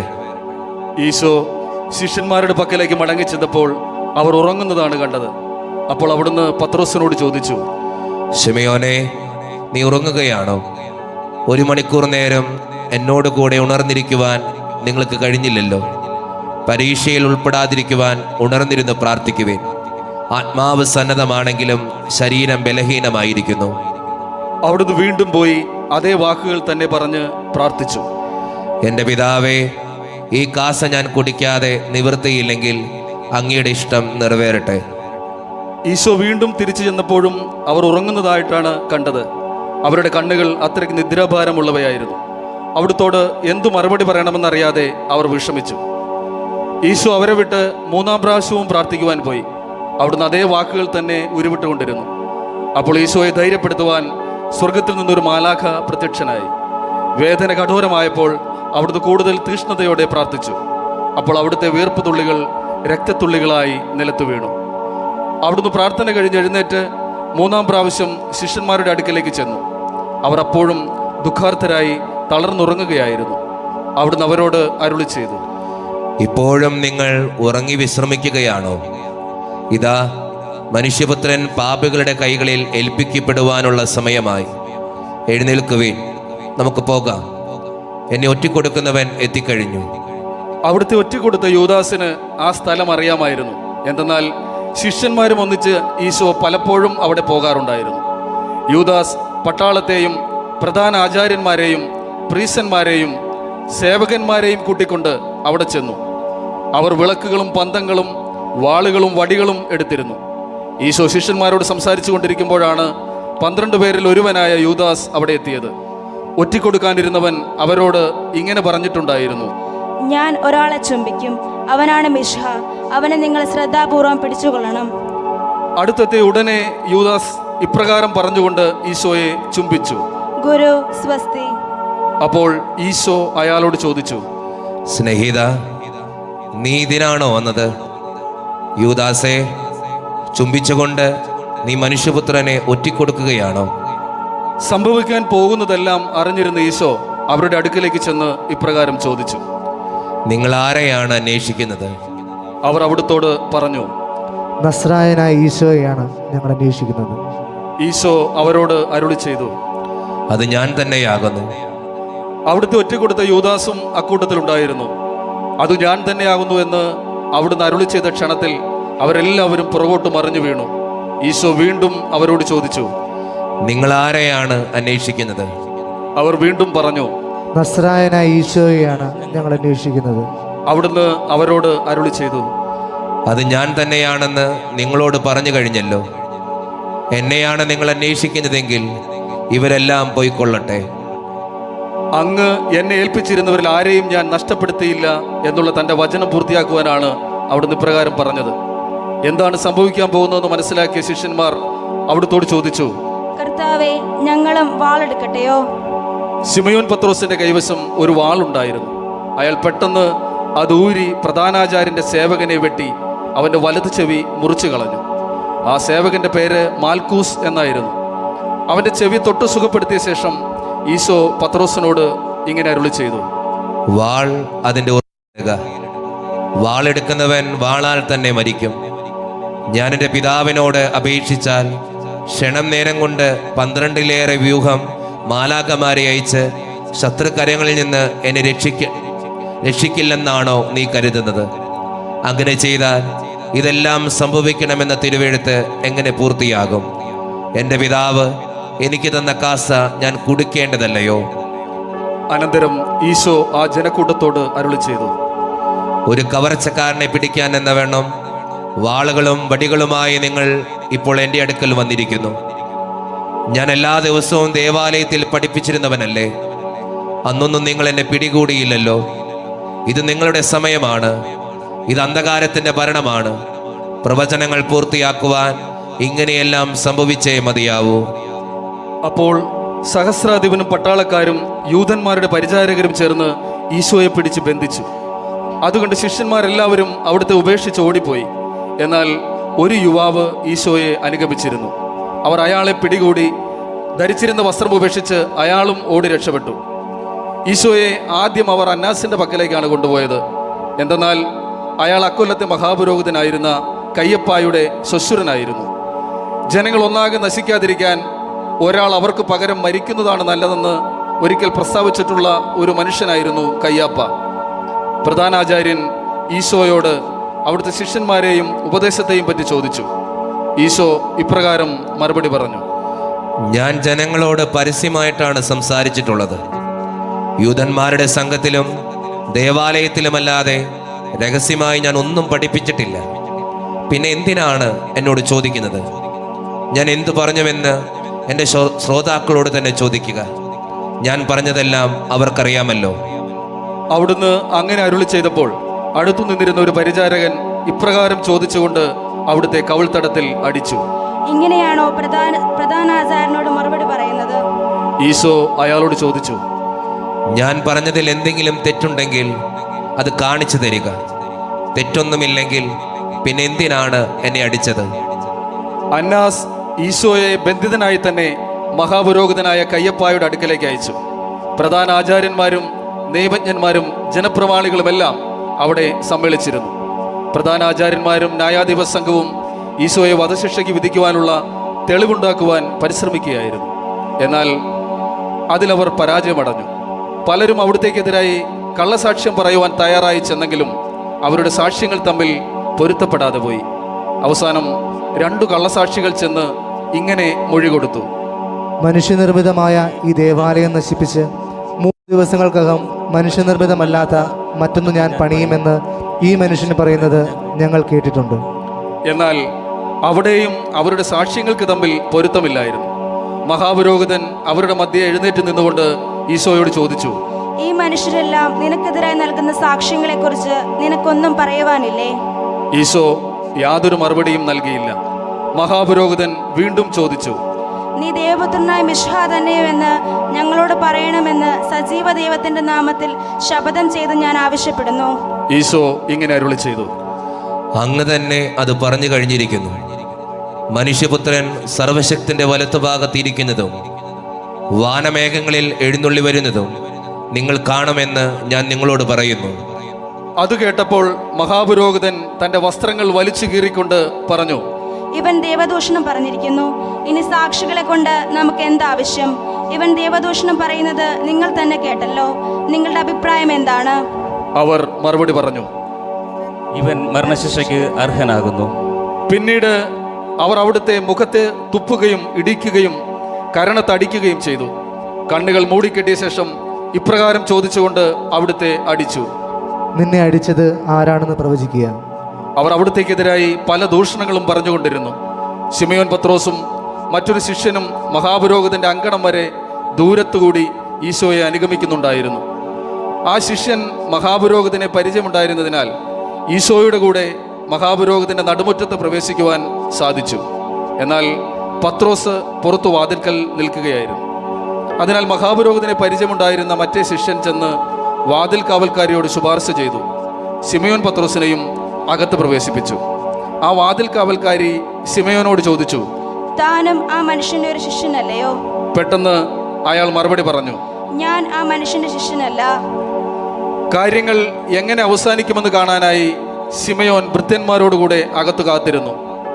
കുളിരായിരുന്നതിനാൽ ഭൃത്യന്മാരും സേവകന്മാരും തീ കൂട്ടി കാഞ്ഞുകൊണ്ടിരുന്നു. ശിമയോനും അവരുടെ കൂടെ തീ കായുകയായിരുന്നു. അപ്പോൾ മഹാപുരോഹിതന്റെ ഒരു പരിചാരിക ആ വഴി വന്നു. അവൾ ശിമയോനെ സൂക്ഷിച്ചു നോക്കിയ ശേഷം ഇങ്ങനെ ചോദിച്ചു, താനും നസ്രായന യേശുയുടെ കൂടെ ഉണ്ടായിരുന്നവനല്ലേ? എല്ലാവരുടെയും മുമ്പിൽ വെച്ച് പത്രോസ് നിഷേധിച്ചു പറഞ്ഞു, നീ പറയുന്നത് എനിക്ക് മനസ്സിലാകുന്നില്ല. ഞാൻ ആ മനുഷ്യനെ അറിയുകയുമില്ല. അനന്തരം അയാൾ പടിവാതിൽക്കലേക്ക് പോയി. അപ്പോൾ കോഴി കൂവി. അല്പം കഴിഞ്ഞ് അവിടെ നിന്നിരുന്നവർ അടുത്തിയെന്ന് പത്രോസിനോട് പറഞ്ഞു, താനും അവരുടെ കൂടെ ഉള്ളവൻ തന്നെ, സംശയമില്ല. തൻ്റെ സംസാര രീതി തന്നെ അത് തെളിയിക്കുന്നു. അപ്പോൾ ശിമയോൻ പത്രോസ് സത്യം ചെയ്ത് ആണയിട്ട് ഇങ്ങനെ പറഞ്ഞു, ഞാൻ ആ മനുഷ്യനെ അറിയുകയില്ല. പ്രധാനാചാര്യന്റെ ഭൃത്യനും പത്രോസ് ചെവി മുറിച്ചവന്റെ ചാർച്ചക്കാരനുമായ ഒരു മനുഷ്യൻ പത്രോസിനോട് പറഞ്ഞു, തോട്ടത്തിൽ വെച്ച് അയാളുടെ കൂടെ തന്നെയും ഞാൻ കണ്ടല്ലോ. പത്രോസ് അതും നിഷേധിച്ചു. അയാൾ സംസാരിച്ചു കൊണ്ടിരിക്കുമ്പോൾ തന്നെ 2ാം പ്രാവശ്യം കോഴി കൂവി. കർത്താവ് തിരിഞ്ഞു പത്രോസിനെ നോക്കി. കോഴി കൂവുന്നതിന് മുമ്പ് 3 പ്രാവശ്യം നീ എന്നെ നിഷേധിച്ചു പറയും എന്ന് അവിടുന്ന് അരുളി ചെയ്തിരുന്നത് പത്രോസ് അപ്പോൾ ഓർത്തു. അയാൾ പുറത്തേക്ക് പോയി ഹൃദയം നൊന്ത് കരഞ്ഞു. നേരം വെളുത്തപ്പോൾ പ്രധാനാചാര്യന്മാരും ജനപ്രമാണികളും നിയമജ്ഞരും ചേർന്ന് ഈശോയെ വധിക്കുന്നതിനെപ്പറ്റി ആലോചന നടത്തി. ന്യായാധിപ സംഘത്തിന് മുമ്പാകെ അവിടുത്തെ ഹാജരാക്കിയ ശേഷം അവർ അവിടുത്തോട് ഇപ്രകാരം പറഞ്ഞു, നീ മിശിഹായാണെങ്കിൽ അക്കാര്യം ഞങ്ങളോട് തുറന്നു പറയുക. അവിടുന്ന് ഇങ്ങനെ മറുപടി പറഞ്ഞു, എൻ്റെ വാക്ക് നിങ്ങൾ വിശ്വസിക്കുകയില്ല. എൻ്റെ ചോദ്യങ്ങൾക്ക് നിങ്ങൾ മറുപടി പറയുകയുമില്ല. ഇന്നു മുതൽ മനുഷ്യപുത്രൻ സർവശക്തനായ ദൈവത്തിൻ്റെ വലത്തുഭാഗത്തിരിക്കും. അവർ വീണ്ടും അവിടുത്തോട് ചോദിച്ചു, ആകയാൽ നീ ദൈവപുത്രനാണെന്ന് പറയുകയാണോ? അവിടുന്ന് ഉത്തരമരുളി, ഞാൻ ദൈവപുത്രനാണെന്ന് നിങ്ങൾ തന്നെ പറഞ്ഞു കഴിഞ്ഞല്ലോ. അപ്പോൾ അവർ പറഞ്ഞു, നമുക്കിനി സാക്ഷികളെ കൊണ്ട് എന്താണ് ആവശ്യം? നാം തന്നെ നേരിട്ട് കേട്ട് കഴിഞ്ഞല്ലോ. അവർ അവിടുത്തെ ബന്ധിച്ച് ഗവർണറായിരുന്ന പന്തിയോസ് പിലാത്തോസിന്റെ മുമ്പാകെ ഹാജരാക്കി. ഈശോ വിധിക്കപ്പെട്ട വിവരമറിഞ്ഞപ്പോൾ അവിടുത്തെ ഒറ്റിക്കൊടുത്ത യൂദാസ് മനക്ലേശത്തോടെ ആ 30 വെള്ളി നാണയങ്ങളുമായി പ്രധാനാചാര്യന്മാരുടെയും ജനപ്രമാണികളുടെയും അടുക്കൽ ചെന്ന് ഇപ്രകാരം പറഞ്ഞു, ഞാൻ പാപം ചെയ്തു പോയി. കുറ്റമില്ലാത്ത രക്തം ഞാൻ ഒറ്റിക്കൊടുത്തു. അവർ മറുപടി പറഞ്ഞു, അതിന് ഞങ്ങൾ എന്ത് വേണം? നീ പോയി നിന്റെ കാര്യം നോക്കിക്കൊള്ളുക. അവൻ ആ നാണയത്തൊട്ടുകൾ ദേവാലയത്തിലേക്ക് വലിച്ചെറിഞ്ഞിട്ട് പോയി തൂങ്ങിച്ചത്തു. പ്രധാനാചാര്യന്മാർ ആ നാണയത്തൊട്ടുകൾ പെറുക്കിയെടുത്തിട്ട് ഇപ്രകാരം പറഞ്ഞു, ഇത് രക്തത്തിന്റെ വിലയാകയാൽ നേർച്ചപ്പെട്ടിയിൽ ഇടുന്നത് ശരിയല്ല. അവർ കൂടി ആലോചിച്ച ശേഷം ആ പണം കൊടുത്ത് വിദേശികളെ സംസ്കരിക്കുവാൻ ഒരു കുശവന്റെ പറമ്പ് വാങ്ങി. ആ സ്ഥലം ഇന്നും രക്തപ്പറമ്പ് എന്ന പേരിലാണ് അറിയപ്പെടുന്നത്. വിലപ്പെട്ടവന്റെ വിലയായി ഇസ്രായേൽക്കാർ കണക്കാക്കിയ 30 വെള്ളി നാണയമെടുത്ത് കർത്താവ് എന്നോട് കൽപ്പിച്ചതുപോലെ അവർ കുശവന്റെ പറമ്പിന് കൊടുത്തു എന്നുള്ള ജെർമിയാസിന്റെ പ്രവചനം അങ്ങനെ പൂർത്തിയായി. നേരം പുലർച്ചെയായപ്പോൾ അവർ ഈശോയെ കയ്യപ്പായുടെ ഭവനത്തിൽ നിന്ന് ഗവർണറുടെ കൊട്ടാരത്തിലേക്ക് കൊണ്ടുപോയി. അശുദ്ധരാകാതെ പെസഹ ഭക്ഷിക്കേണ്ടിയിരുന്നതിനാൽ അവരാരും കൊട്ടാരത്തിലേക്ക് പ്രവേശിച്ചില്ല. അതിനാൽ പീലാത്തോസ് പുറത്തേക്ക് ഇറങ്ങിച്ചെന്ന് അവരോട് ചോദിച്ചു, എന്ത് കുറ്റമാണ് നിങ്ങൾ ഈ മനുഷ്യന്റെ മേൽ ആരോപിക്കുന്നത്? അതിനവർ ഇങ്ങനെയാണ് മറുപടി കൊടുത്തത്, കുറ്റക്കാരനല്ലായിരുന്നുവെങ്കിൽ ഞങ്ങൾ അയാളെ അങ്ങയുടെ സമക്ഷം ഹാജരാക്കുകയില്ലായിരുന്നു. പീലാത്തോസ് അവരോട് പറഞ്ഞു, അങ്ങനെയെങ്കിൽ നിങ്ങൾ തന്നെ അയാളെ കൊണ്ടുപോയി നിങ്ങളുടെ നിയമം അനുസരിച്ച് വിസ്തരിച്ചുകൊള്ളുവേൻ. ഉടനെ യൂതന്മാർ പീലാത്തോസിനോട് പറഞ്ഞു, ആർക്കും മരണശിക്ഷ നൽകുവാൻ ഞങ്ങൾക്ക് അധികാരമില്ലല്ലോ. എങ്ങനെയാണ് താൻ മരിക്കാൻ പോകുന്നതെന്ന് സൂചിപ്പിച്ചുകൊണ്ട് ഒരിക്കൽ ഈശോ പറഞ്ഞ വാക്കുകൾ അങ്ങനെ നിറവേറുകയായിരുന്നു. അനന്തരം അവർ ഈശോയുടെ മേൽ ഓരോ കുറ്റങ്ങൾ ആരോപിച്ചു തുടങ്ങി. ഇയാൾ ജനങ്ങളെ വഴിതെറ്റിക്കുകയും സീസറിന് കപ്പം കൊടുക്കുന്നത് തടയുകയും താൻ രാജാവായ മിശിഹായാണെന്ന് പറയുകയും ചെയ്തതായി ഞങ്ങൾക്കറിയാം. അപ്പോൾ പീലാത്തോസ് അകത്തേക്ക് പോയി ഈശോയെ വിളിച്ച് ഇപ്രകാരം ചോദിച്ചു, നിങ്ങൾ യൂതന്മാരുടെ രാജാവാണോ? ഈശോ അരുളി ചെയ്തു, ഇത് അങ്ങ് സ്വയം ചോദിക്കുന്നുവോ? മറ്റുള്ളവർ എന്നെപ്പറ്റി പറഞ്ഞതുകൊണ്ട് ചോദിക്കുന്നുവോ? മറുപടിയായി പീലാത്തോസ് ചോദിച്ചു, ഞാൻ ഒരു യൂതനല്ലല്ലോ. നിങ്ങളുടെ ആളുകളും പ്രധാനാചാര്യന്മാരുമല്ലേ നിങ്ങളെ എൻ്റെ മുൻപിൽ ഹാജരാക്കിയത്. നിങ്ങൾ എന്ത് കുറ്റമാണ് ചെയ്തത്? അപ്പോൾ ഈശോ അരുളി ചെയ്തു, എൻ്റെ രാജ്യം ഐഹികമല്ല. ആയിരുന്നെങ്കിൽ ഞാൻ യൂതന്മാരുടെ കൈകളിൽ വീഴാതിരിക്കുവാൻ എൻ്റെ സേവകന്മാർ യുദ്ധം ചെയ്യുമായിരുന്നു. എൻ്റെ രാജ്യം ഇവിടെയല്ല. പീലാത്തോസ് വീണ്ടും ചോദിച്ചു, അപ്പോൾ നിങ്ങളൊരു രാജാവ് തന്നെയാണെന്നോ? ഈശോ ഉത്തരമരുളി, ഞാൻ രാജാവാണെന്ന് അങ്ങ് തന്നെ പറഞ്ഞു. സത്യത്തിന് സാക്ഷ്യം വഹിക്കാനാണ് ഞാൻ ജനിച്ചിരിക്കുന്നത്. അതിനുവേണ്ടി തന്നെയാണ് ഞാൻ ലോകത്തിലേക്ക് വന്നിരിക്കുന്നതും. സത്യത്തോട് ചേർന്ന് നിൽക്കുന്നവരെല്ലാം എൻ്റെ ശബ്ദം കേൾക്കുന്നു. അപ്പോൾ പീലാത്തോസ് ചോദിച്ചു, സത്യം എന്താകുന്നു? ചോദ്യം കഴിഞ്ഞുടൻ തന്നെ അദ്ദേഹം യൂതന്മാരുടെ നേരെ തിരിഞ്ഞ് പ്രധാനാചാര്യന്മാരോടും ജനസമൂഹത്തോടും ഇങ്ങനെ പറഞ്ഞു, ഞാൻ ഈ മനുഷ്യനിൽ കുറ്റമൊന്നും കാണുന്നില്ല. അവർ വീണ്ടും ഈശോയിൽ കുറ്റം ആരോപിച്ചു തുടങ്ങി. ഇയാൾ ഗലീല മുതൽ ഇവിടെ വരെ യൂദ രാജ്യങ്ങളിലെങ്ങും പ്രസംഗിച്ച് ജനങ്ങളെ പ്രക്ഷോഭത്തിന് പ്രേരിപ്പിച്ചു. ഗലീല എന്ന് കേട്ട ഉടനെ പീലാത്തോസ് ചോദിച്ചു, ഈ മനുഷ്യൻ ഗലീലാക്കാരനാണോ? ഈശോ ഹെറോദേസിന്റെ അധികാരസീമയിൽപ്പെട്ടവനാണെന്നറിഞ്ഞപ്പോൾ പീലാത്തോസ് അവിടുത്തെ ഹെറോദസിന്റെ പക്കലേക്ക് അയച്ചു. അദ്ദേഹം അന്ന് ജെറുസലത്തുണ്ടായിരുന്നു. ഈശോയെ കണ്ടപ്പോൾ ഹെറോദേസ് വളരെ സന്തോഷിച്ചു. അദ്ദേഹം ഈശോയെക്കുറിച്ച് പലതും കേട്ടിട്ടുണ്ടായിരുന്നു. അവിടുത്തെ ഒന്ന് കാണാൻ ആഗ്രഹിച്ചിരിക്കുകയുമായിരുന്നു. അവിടുന്ന് എന്തെങ്കിലും ഒരു അത്ഭുതം പ്രവർത്തിക്കുന്നത് കാണാമെന്ന് അദ്ദേഹം പ്രതീക്ഷിച്ചു. ഹെറോദേസ് ഈശോയോട് പലതും ചോദിച്ചു. എന്നാൽ അവിടുന്ന് ഒരു മറുപടിയും പറഞ്ഞില്ല. അവിടെയും പ്രധാനാചാര്യന്മാരും നിയമജ്ഞരും ഈശോയ്ക്കെതിരായി ഓരോ ആരോപണങ്ങൾ ഉന്നയിച്ചുകൊണ്ടിരുന്നു. അവസാനം ഹെറോദേസും പടയാളികളും കൂടി അവിടുത്തെ നിന്ദിച്ച് പരിഹസിക്കുകയും വിലയേറിയ ഒരു വസ്ത്രം ധരിപ്പിച്ച് പീലാത്തോസിന്റെ പക്കലേക്ക് തിരിച്ചയക്കുകയും ചെയ്തു. ശത്രുതയിൽ കഴിഞ്ഞിരുന്ന ഹെറോദേസും പീലാത്തോസും അന്നു മുതൽ മിത്രങ്ങളായി തീർന്നു. പീലാത്തോസ് പ്രധാനാചാര്യന്മാരെയും ജനപ്രമാണികളെയും വിളിച്ചുകൂട്ടി ഇങ്ങനെ പറഞ്ഞു, ജനങ്ങളെ വഴിപിഴപ്പിക്കുന്നു എന്ന് കുറ്റമാരോപിച്ചാണല്ലോ നിങ്ങൾ ഈ മനുഷ്യനെ എൻ്റെ മുൻപിൽ ഹാജരാക്കിയിരിക്കുന്നത്. നിങ്ങളുടെ മുൻപിൽ വെച്ച് തന്നെ ഞാൻ ഇയാളെ വിസ്തരിച്ചു. എന്നാൽ നിങ്ങൾ ആരോപിക്കുന്ന കുറ്റങ്ങളൊന്നും ഞാൻ ഇയാളിൽ കണ്ടില്ല. ഹെറോദസിനും ഇയാളിൽ കുറ്റമൊന്നും കാണാൻ കഴിഞ്ഞില്ല. അദ്ദേഹം ഇയാളെ ഇങ്ങോട്ട് തന്നെ തിരിച്ചയക്കുകയാണല്ലോ ചെയ്തത്. മരണശിക്ഷയ്ക്ക് അർഹമായ കുറ്റമൊന്നും ഈ മനുഷ്യൻ ചെയ്തിട്ടില്ല. അതിനാൽ ചമ്മട്ടുകൊണ്ടടുപ്പിച്ച് ഇയാളെ ഞാൻ വിട്ടയക്കും. എല്ലാ പെസഹ തിരുനാളിലും ജനങ്ങൾ ആഗ്രഹിക്കുന്ന ഒരു തടവുകാരനെ ഗവർണർ മോചിപ്പിക്കുക പതിവായിരുന്നു. അതനുസരിച്ച് ആളെ മോചിപ്പിക്കുവാൻ ജനങ്ങൾ ആവശ്യപ്പെട്ടു തുടങ്ങി. ഒരു കലാപത്തിനിടയിൽ കൊലപാതകം നടത്തിയ കുറ്റത്തിന് പ്രക്ഷോഭകാരികളുടെ കൂടെ കാരാഗൃഹത്തിൽ അടയ്ക്കപ്പെട്ടിരുന്ന ബറാബാസ് എന്ന കുപ്രസിദ്ധനായ ഒരു തടവുകാരനുണ്ടായിരുന്നു. ജനങ്ങൾ കൂട്ടം കൂടിയപ്പോൾ പീലാത്തോസ് അവരോട് ചോദിച്ചു, പെസഹ തിരുനാളിൽ ഒരു തടവുകാരനെ മോചിപ്പിക്കുക പതിവുണ്ടല്ലോ. ഞാൻ ആരെയാണ് മോചിപ്പിക്കേണ്ടത്? ബറാബാസിനെയോ മിഷ്ഹ എന്ന് വിളിക്കപ്പെടുന്ന ഈശോയെയോ? അവർ ഈശോയെ പിടിച്ചേൽപ്പിച്ചത് അവരുടെ അസൂയ കൊണ്ടാണെന്ന് അദ്ദേഹത്തിന് അറിയാമായിരുന്നു. പീലാത്തോസ് ന്യായാസനത്തിലിരിക്കുമ്പോൾ അദ്ദേഹത്തിന്റെ ഭാര്യ ആളയച്ച് ഇപ്രകാരം അറിയിച്ചു, ആ നീതിമാനെ ഒന്നും ചെയ്യരുത്. അദ്ദേഹത്തെ പ്രതി സ്വപ്നത്തിൽ ഞാൻ വളരെ വേദന അനുഭവിച്ചു. എന്നാൽ പ്രധാനാചാര്യന്മാരും ജനപ്രമാണികളും ബറാബാസിനെ മോചിപ്പിക്കുന്നതിനും ഈശോയെ വധിക്കുന്നതിനും മുറവിളി കൂട്ടുവാൻ ജനങ്ങളെ പ്രേരിപ്പിച്ചിരുന്നു. പീലാത്തോസ് ജനങ്ങളോട് ഇങ്ങനെ ചോദിച്ചു, ഈ രണ്ടുപേരിൽ ആരെ മോചിപ്പിക്കുവാനാണ് നിങ്ങൾ ആഗ്രഹിക്കുന്നത്? അവർ ഒന്നടങ്കം വിളിച്ചു പറഞ്ഞു, ഈശോയെ വധിക്കുക, ബറാബാസിനെ മോചിപ്പിക്കുക. ഈശോയെ മോചിപ്പിക്കണമെന്നുള്ള ആഗ്രഹത്തോടെ പീലാത്തോസ് വീണ്ടും അവരോട് ചോദിച്ചു, യൂദന്മാരുടെ രാജാവ് എന്ന് വിളിക്കുന്ന ഈശോയെ ഞാൻ എന്ത് ചെയ്യണം? അപ്പോൾ എല്ലാവരും കൂടി വിളിച്ചു പറഞ്ഞു, അവനെ കുരിശിൽ തറയ്ക്കുക, അവനെ കുരിശിൽ തറയ്ക്കുക. മൂന്നാം പ്രാവശ്യം പീലാത്തോസ് അവരോട് ചോദിച്ചു, ഈ മനുഷ്യൻ എന്ത് കുറ്റമാണ് ചെയ്തത്? വധശിക്ഷ അർഹിക്കുന്ന യാതൊരു കുറ്റവും ഞാൻ ഇയാളിൽ കാണുന്നില്ല. അവരാകട്ടെ അവിടുത്തെ കുരിശിൽ തറയ്ക്കണമെന്ന് ശാഠ്യഭാവത്തോടെ വിളിച്ചു പറഞ്ഞുകൊണ്ടിരുന്നു. അവരുടെ മുറവിളിക്ക് ശക്തി കൂടി വരികയും ചെയ്തു. അവസാനം പീലാത്തോസ് ജനങ്ങളെ തൃപ്തിപ്പെടുത്തുവാൻ വേണ്ടി അവരുടെ ആഗ്രഹത്തിന് വഴങ്ങിക്കൊടുത്തു. കവർച്ചയും കൊലപാതകവും മൂലം കാരാഗ്രഹത്തിൽ അടയ്ക്കപ്പെട്ടിരുന്നവനെ അവരുടെ ആവശ്യപ്രകാരം അദ്ദേഹം സ്വതന്ത്രനാക്കി. ഈശോയെ അവരുടെ ഹൃദയത്തിന് വിട്ടുകൊടുക്കുകയും ചെയ്തു. അനന്തരം പീലാത്തോസ് ഈശോയെ ചമ്മട്ടി കൊണ്ട് അടിപ്പിച്ചു.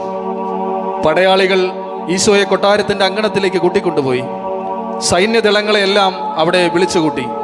അനന്തരം അവിടുത്തെ വസ്ത്രങ്ങൾ മാറ്റി ഒരു ചുവന്ന മേലങ്കി ധരിപ്പിച്ചു. മുള്ളുകൊണ്ടൊരു മുടിയുണ്ടാക്കി ശിരസിന്മേൽ വെച്ചു. വലതു കൈയിൽ ഒരു ഞാങ്കണയും കൊടുത്തു. പിന്നീട് അവർ അവിടുത്തെ മുമ്പിൽ മുട്ടുകുത്തി, യൂദന്മാരുടെ രാജാവേ വന്ദനം എന്ന് പറഞ്ഞ് പരിഹസിച്ചു. അവിടുത്തെ കരണത്തടിച്ചു.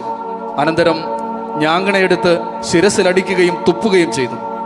പീലാത്തോസ് വീണ്ടും പുറത്തേക്ക് ചെന്ന് അവരോട് പറഞ്ഞു, ഞാൻ അയാളിൽ കുറ്റമൊന്നും കാണുന്നില്ലെന്ന് നിങ്ങളെ ബോധ്യപ്പെടുത്തുവാൻ വേണ്ടി അയാളെ ഇപ്പോൾ നിങ്ങളുടെ അടുക്കലേക്ക് ഞാൻ കൊണ്ടുവരികയാണ്.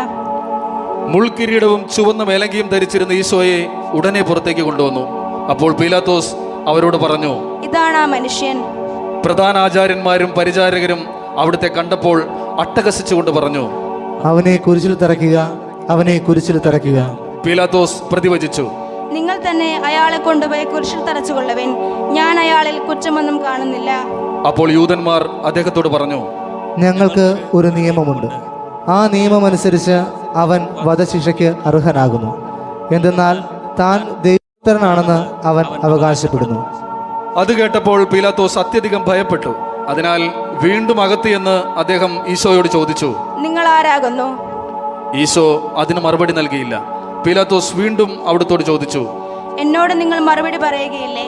നിങ്ങളെ കുരിശിൽ തറയ്ക്കുവാനും വിട്ടയക്കുവാനും എനിക്ക് അധികാരമുണ്ടെന്ന് അറിഞ്ഞുകൂടെ?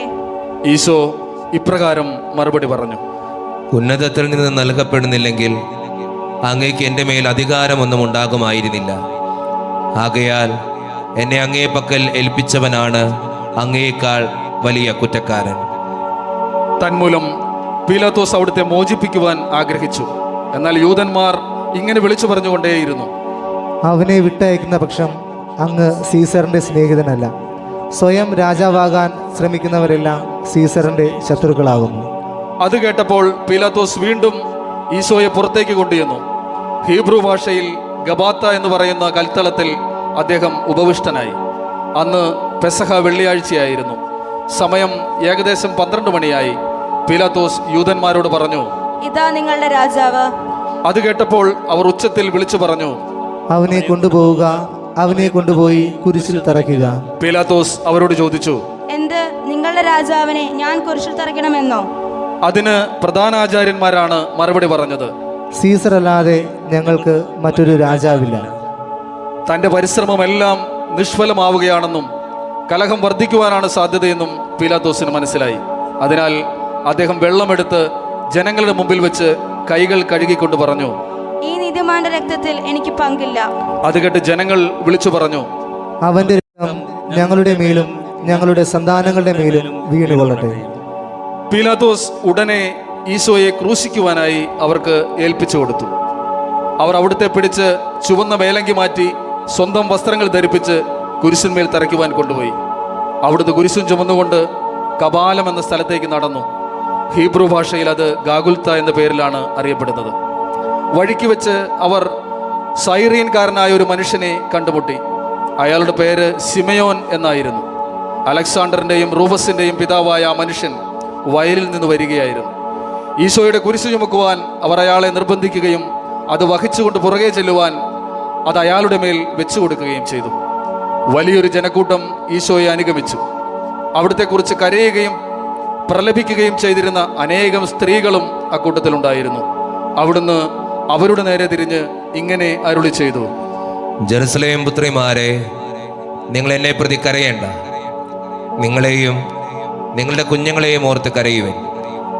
വന്ധികൾക്കും ഗർഭം ധരിക്കാത്ത ഉദരങ്ങൾക്കും പാലൂട്ടാത്ത പയോധരങ്ങൾക്കും ഭാഗ്യം എന്ന് മനുഷ്യർ പറയുന്ന കാലം വരുന്നു. അന്നവർ പർവ്വതങ്ങളോട് ഞങ്ങളുടെ മേൽ വീഴുവിൻ എന്നും മലകളോട് ഞങ്ങളെ മൂടുവിൻ എന്നും പറഞ്ഞു തുടങ്ങും. പച്ചമരത്തോട് ഇതാണ് ചെയ്യുന്നതെങ്കിൽ ഉണക്കമരത്തിന് എന്താണ് സംഭവിക്കുക? വധിക്കപ്പെടുവാനുള്ള 2 കുറ്റവാളികളെയും ഈശോയുടെ കൂടെ അവർ കൊണ്ടുപോയിരുന്നു. ഗാഗുൽത്തായിലെത്തിയപ്പോൾ മീറ കലർത്തിയ വീഞ്ഞ് അവിടത്തേക്ക് കുടിക്കാൻ കൊടുത്തു. അവിടുന്ന് അത് രുചിച്ചു നോക്കി, എങ്കിലും കുടിച്ചില്ല. അനന്തരം അവർ ഈശോയെ കുരിശിൽ തറച്ചു. വലത്തും ഇടത്തുമായി 2 കള്ളന്മാരെയും കുരിശിൽ തറച്ചു. ദുഷ്ടന്മാരുടെ കൂടെ അവിടുന്ന് എണ്ണപ്പെട്ടു എന്ന് തിരുവെഴുത്ത് അങ്ങനെ നിറവേറുകയും ചെയ്തു.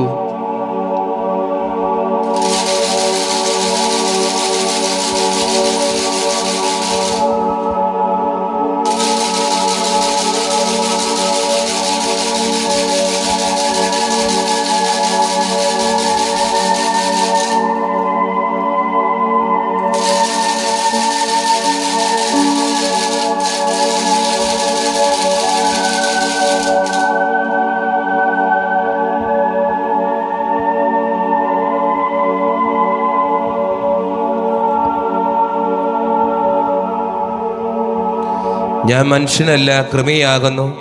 മനുഷ്യരുടെ നിന്ദാപാത്രവും ജനങ്ങളുടെ പരിഹാസ വിഷയവുമാകുന്നു. കാണുന്നവരെല്ലാം എന്നെ അവഹേളിക്കുന്നു, വികൃതമായ ആംഗ്യങ്ങളാൽ നിന്ദിക്കുന്നു. അവൻ കർത്താവിനെ ആശ്രയിച്ചല്ലോ, അവിടുന്ന് അവനെ രക്ഷിക്കട്ടെ. അവിടുന്ന് അവനെ സ്നേഹിക്കുന്നുണ്ടെങ്കിൽ അവനെ സ്വതന്ത്രനാക്കട്ടെ. എന്റെ ജനനം മുതൽ തന്നെ അങ്ങന്റെ ദൈവവും അഭയവുമാകുന്നു. അങ്ങേക്ക് ഞാൻ സ്വയം സമർപ്പിച്ചിരുന്നു. ഞാൻ ദുഃഖിതനായിരിക്കാൻ എന്നിൽ നിന്ന് അകന്നു പോകരുതേ, എന്നെ സഹായിക്കാൻ ആരുമില്ല. ബൈസാനിലെ മൃഗങ്ങൾ എന്നെ വളഞ്ഞു, അലറുന്ന സിംഹത്തെ പോലെ അവ എന്നെ വിഴുങ്ങുവാൻ വരുന്നു. വെള്ളം പോയി എന്റെ സന്ധികൾ വേർപെട്ടിരിക്കുന്നു. എന്റെ ഹൃദയം മെഴുകിന് തുല്യമായി, ഉള്ളിലെ അവയവങ്ങൾ ഉരുകി തുടങ്ങി. ഇഷ്ടിക പോലെ എന്റെ തൊണ്ട വരണ്ടു, നാവ് തൊണ്ടയിൽ ചേർന്നു. അങ്ങ് എന്നെ മരണത്തിലേക്ക് നയിച്ചിരിക്കുന്നു. നായ്ക്കൾ എന്നെ ചുറ്റി വളഞ്ഞു, ദുഷ്ടന്മാർ എന്നെ വലയം ചെയ്തു. എന്റെ കൈകളും കാലുകളും അവർ തുളച്ചു, എന്റെ അസ്ഥികളെല്ലാം അവരെണ്ണി, അവർ എന്നെ നോക്കി. അവർ എന്റെ വസ്ത്രം പങ്കിട്ടെടുത്തു, മേലങ്കിക്ക് വേണ്ടി അവർ ചിട്ടിയിട്ടു. വായനകൾ തുടരുകയാണ്. നമുക്ക് ഇരുന്നു കൊണ്ട് തന്നെ വായനയിൽ പങ്കുചേരാം. 3 മണിക്കാണ് അവർ ഈശോയെ കുരിശിൽ തറച്ചത്. കുരിശിൽ കിടന്നുകൊണ്ട് അവിടുന്ന് ഇപ്രകാരം അരുളി ചെയ്തു, പിതാവേ, ഇവരോട് ക്ഷമിക്കണമേ. എന്തുകൊണ്ടെന്നാൽ തങ്ങൾ എന്താണ് ചെയ്യുന്നതെന്ന് ഇവർ അറിയുന്നില്ല.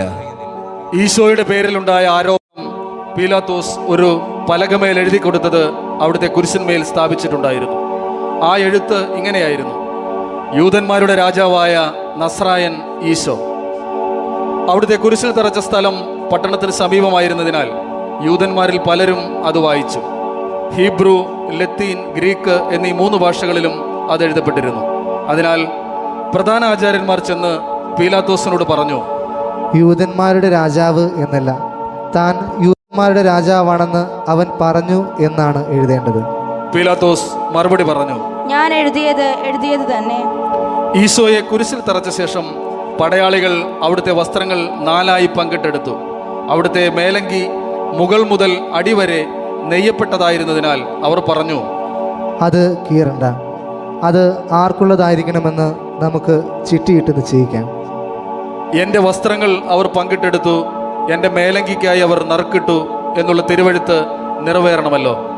അതുകൊണ്ടാണ് പടയാളികൾ ഇങ്ങനെയെല്ലാം ചെയ്യാനിടയായത്. പടയാളികൾ ഈശോയുടെ പക്കൽ കാവലിരുന്നു. സംഭവിച്ചതെല്ലാം നോക്കിക്കൊണ്ട് ജനങ്ങൾ അവിടെ തന്നെ നിന്നു.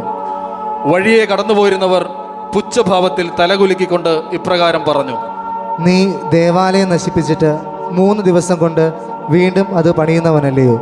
നീ നിന്നെ തന്നെ രക്ഷിക്കുക. അപ്രകാരം തന്നെ പ്രധാനാചാര്യന്മാരും നിയമജ്ഞരും ജനപ്രമാണികളും പരിഹാസഭാവത്തിൽ പരസ്പരം ഇങ്ങനെ പറഞ്ഞു, ഇവൻ മറ്റുള്ളവരെ രക്ഷിച്ചു, തന്നെ തന്നെ രക്ഷിക്കുവാൻ ഇവന് കഴിയുന്നില്ലല്ലോ. ഇസ്രായേലിൻ്റെ രാജാവായ മിശിഹ കുരിശിൽ നിന്ന് ഇറങ്ങി വരട്ടെ, അത് കണ്ട് നമുക്കും അവനിൽ വിശ്വസിക്കാം. ഇവൻ ദൈവത്താൽ തിരഞ്ഞെടുക്കപ്പെട്ട മിശിഹായാണെങ്കിൽ തന്നെ തന്നെ രക്ഷിക്കട്ടെ. ഇവൻ ദൈവത്തെ ആശ്രയിച്ചിരുന്നല്ലോ, അവിടുന്ന് ഇവനിൽ സംപ്രീതനാണെങ്കിൽ ഇപ്പോൾ ഇവനെ രക്ഷിക്കട്ടെ. താൻ ദൈവത്തിനാണെന്നല്ലേ ഇവൻ പറഞ്ഞിരുന്നത്. പടയാളികളും ഈശോയെ പരിഹസിച്ചിരുന്നു. ചൊറുക്ക കൊടുക്കുവാൻ അടുത്തു ചെന്നപ്പോൾ അവർ ഇപ്രകാരം പറഞ്ഞു, നീ യൂദന്മാരുടെ രാജാവാണെങ്കിൽ നിന്നെ തന്നെ രക്ഷിക്കുക. ഈശോയുടെ കൂടെ കുരിശിൽ തറയ്ക്കപ്പെട്ടിരുന്ന കള്ളന്മാർ പോലും അവിടുത്തെ നിന്ദിക്കുകയാണ് ചെയ്തത്. അവരിൽ ഒരുവൻ പുച്ഛഭാവത്തിൽ അവിടുത്തോട് ഇങ്ങനെ പറഞ്ഞു, നീ മിശിഹായാണെങ്കിൽ നിന്നെ തന്നെയും ഞങ്ങളെയും രക്ഷിക്കുക. അത് കേട്ട മറ്റവൻ അവനെ ശകാരിച്ചു, നിനക്ക് ദൈവത്തെ പോലും ഭയമില്ലയോ? നിനക്കും ആ മനുഷ്യനും ഒരേ ശിക്ഷയല്ലേ ലഭിച്ചിരിക്കുന്നത്? നമ്മുടെ കാര്യം പറഞ്ഞാൽ നാം അതിനർഹരാണ്, എന്നാൽ അദ്ദേഹം ഒരു കുറ്റവും ചെയ്തിട്ടില്ല. അനന്തരം അവൻ അവിടുത്തോട് ഇങ്ങനെ അപേക്ഷിച്ചു, ഈശോയെ, അങ്ങയുടെ രാജ്യത്തിൽ വരുമ്പോൾ എന്നെ കൂടെ ഓർക്കണമേ. അവിടുന്ന് അവനോട് അരുളി ചെയ്തു, നീ ഇന്ന് എന്നോട് കൂടെ പർദീസായിലായിരിക്കുമെന്ന് നിന്നോട് ഞാൻ വാഗ്ദാനം ചെയ്യുന്നു. ഈശോ കുരിശിനടുത്ത് അവിടുത്തെ അമ്മയും അമ്മയുടെ സഹോദരിയും ക്ലയോഫാസിന്റെ ഭാര്യയായ മറിയവും മഗ്ദലേന മറിയവും നിന്നിരുന്നു. അമ്മയും താൻ സ്നേഹിച്ചിരുന്ന ശിഷ്യനും സമീപത്ത് നിൽക്കുന്നത് കണ്ടപ്പോൾ ഈശോ അമ്മയോട് അരുളി ചെയ്തു, സ്ത്രീ, ഇതാ നിങ്ങളുടെ പുത്രൻ. അനന്തരം അവിടുന്ന് ആ ശിഷ്യനോട് അരുളി ചെയ്തു, ഇതാ നിന്റെ അമ്മ. ഉടൻ തന്നെ ആ ശിഷ്യൻ അവരെ സ്വീകരിച്ചു. സമയം 6 മണിയായി. പെട്ടെന്ന് സൂര്യൻ ഇരുണ്ടുപോയി. 9 മണിവരെ നാട് മുഴുവൻ അന്ധകാരമായിരുന്നു.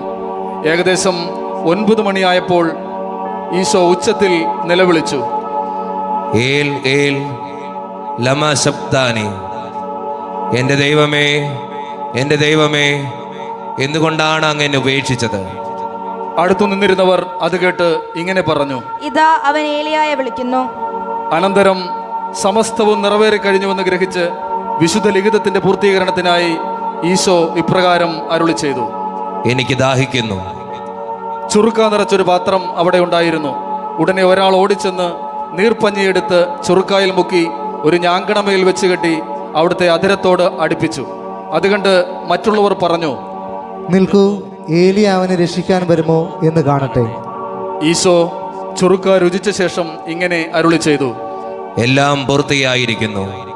അവിടുന്ന് വീണ്ടും ഉറക്കെ നിലവിളിച്ചു പറഞ്ഞു, പിതാവേ, അങ്ങയുടെ കരങ്ങളിൽ എൻ്റെ ആത്മാവിനെ ഞാൻ സമർപ്പിക്കുന്നു. അനന്തരം അവിടുന്ന് തലചായിച്ച് ആത്മാവിനെ സമർപ്പിക്കുകയും ചെയ്തു.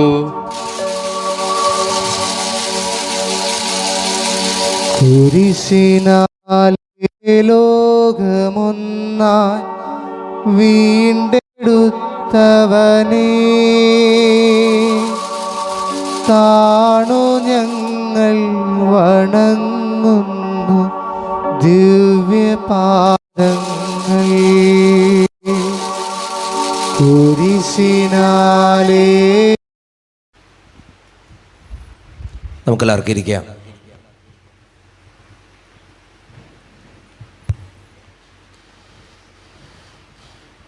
പീഡാനുഭവ ചരിത്ര വായനൊക്കെ കഴിഞ്ഞ് ഈശോ അനുഭവിച്ച പീഡാനുഭവങ്ങൾ വായിച്ച് കേട്ട് ദുഃഖാർത്തരായിട്ടാണ് നമ്മളെല്ലാവരും ഇരിക്കുക.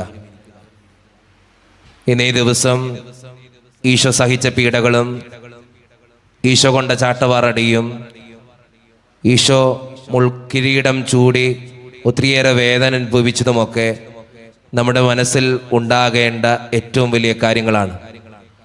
അവിടെയാണ് ദുഃഖവെള്ളിയുടെ ഓർമ്മ നമുക്കെല്ലാവർക്കും കിട്ടുക. അതുണ്ടാകട്ടെ എന്ന് എല്ലാവരോടും ഞാൻ ആശംസിക്കുകയാണ്. ഫ്രാൻസിസ് എന്ന ചെറുപ്പക്കാരൻ കരയുകയാണ്. അലമുറയിട്ടിട്ടാണ് അവൻ കരയുക. നാസി കോൺസെൻട്രേഷൻ ക്യാമ്പിൽ കിടക്കുന്ന ഒരു ചെറുപ്പക്കാരനാണ് ഫ്രാൻസിസ്.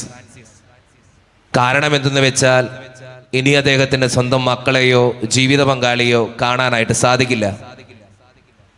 അദ്ദേഹം നിലവിളിച്ച് കരയുകയാണ്.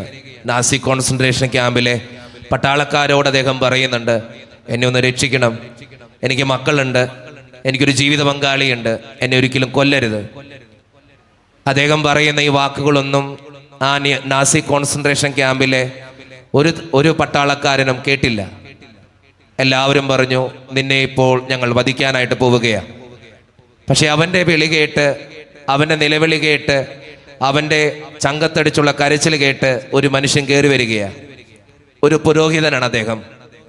അദ്ദേഹം പറഞ്ഞു, ഫ്രാൻസിസിന് വേണ്ടി ഞാൻ മരിച്ചോളാം, ഫ്രാൻസിസിന് വേണ്ടി ഞാൻ മരിച്ചോളാം. അദ്ദേഹം ചെയ്തു വെക്കുന്നൊരു കാര്യം ഇങ്ങനെയുള്ളൂ, തൻ്റെ ജീവിതവും തൻ്റെ സ്വപ്നങ്ങളും തൻ്റെ ആഗ്രഹങ്ങളും തൻ്റെ പ്രതീക്ഷകളും എല്ലാം മാറ്റിവെച്ച് മറ്റൊരാൾക്ക് വേണ്ടി ആ മനുഷ്യൻ, ആ പുരോഹിതൻ സ്വന്തം ജീവിതം കൊടുത്തു. ആ മനുഷ്യൻ്റെ പേരാണ് വിശുദ്ധ മാക്സിമില്യൻ കോൾബെ. തൻ്റെ കൂടെയായിരിക്കുന്ന ഒരു സഹോദരന് വേണ്ടി സ്വന്തം ജീവിതത്തെ പകുത്തു കൊടുത്ത ഒരു മനുഷ്യനാണ് വിശുദ്ധ മാക്സിമില്യൻ കോൾബെ. സ്നേഹം നിറഞ്ഞവരെ, ഇന്ന് ദുഃഖവെള്ളിയാണ്. നമുക്ക് വേണ്ടി, നമ്മുടെ പീഡനങ്ങൾക്ക് വേണ്ടി മരിച്ച കർത്താവിനെ ഓർക്കുന്ന ദിവസമാണ്. ഒറ്റ കാര്യമുള്ള ഇന്നത്തെ ദിവസം നമ്മളോട് ആവശ്യപ്പെടുന്നത്, നിന്റെ ജീവിതത്തിലെ സഹനങ്ങളെ ഏറ്റെടുക്കാൻ നിനക്ക് പറ്റുമോ? ഒറ്റ ചോദ്യമാണ്. ആ ചോദ്യത്തിന് ഉത്തരം കൊടുക്കുമ്പോഴാണ് ദുഃഖവെള്ളി പൂർത്തിയാക്കാനായിട്ട് പറ്റുക. പലപ്പോഴും ജീവിതത്തിലുണ്ടാകുന്ന സഹനങ്ങളെ സന്തോഷത്തോടെ സ്വീകരിക്കാൻ പറ്റാത്തവരാണ് നമ്മളെല്ലാം. ആ ജീവിതത്തിലുണ്ടാകുന്ന സഹനങ്ങൾ മാറ്റിത്തരണമേ എന്ന് ദൈവത്തോട് പ്രാർത്ഥിക്കുന്നവരാണ് നമ്മളെല്ലാം. ഞാൻ ഇങ്ങനൊരു കവിത കേട്ടിട്ടുണ്ട്, തൂക്കാൻ ഇഷ്ടം പൊൻകുരിശേ, നിന്നിൽ തൂങ്ങാനില്ല എൻ കുരിശേ എന്ന്. തൂക്കാൻ ഇഷ്ടം പൊൻകുരിശേ, നിന്നിൽ തൂങ്ങാനില്ല എൻ കുരിശേ എന്ന്. പലപ്പോഴും കുരിശിട്ടൊക്കെ നടക്കാൻ നമുക്ക് ഇഷ്ടമാണ്. പലപ്പോഴും കുരിശ് കൈകളിൽ ഏന്താൻ നമുക്ക് ഇഷ്ടമാണ്. നമ്മുടെ വീട്ടിലേക്ക് വലിയ ക്രൂശിത രൂപം സ്ഥാപിക്കണമെന്നും കയ്യിൽ ജപമാലയൊക്കെ പിടിക്കണമെന്നൊക്കെ നമുക്ക് ഭയങ്കര കാര്യമുള്ള കാര്യമാണ്. പലരും വന്നിട്ട് ചോദിക്കാറുണ്ട്, അച്ഛനൊരു ജപമാല തരോ, ഒരു കുരിശ് തരോ? പലരും ചോദിക്കുന്നൊരു ചോദ്യമാണ്.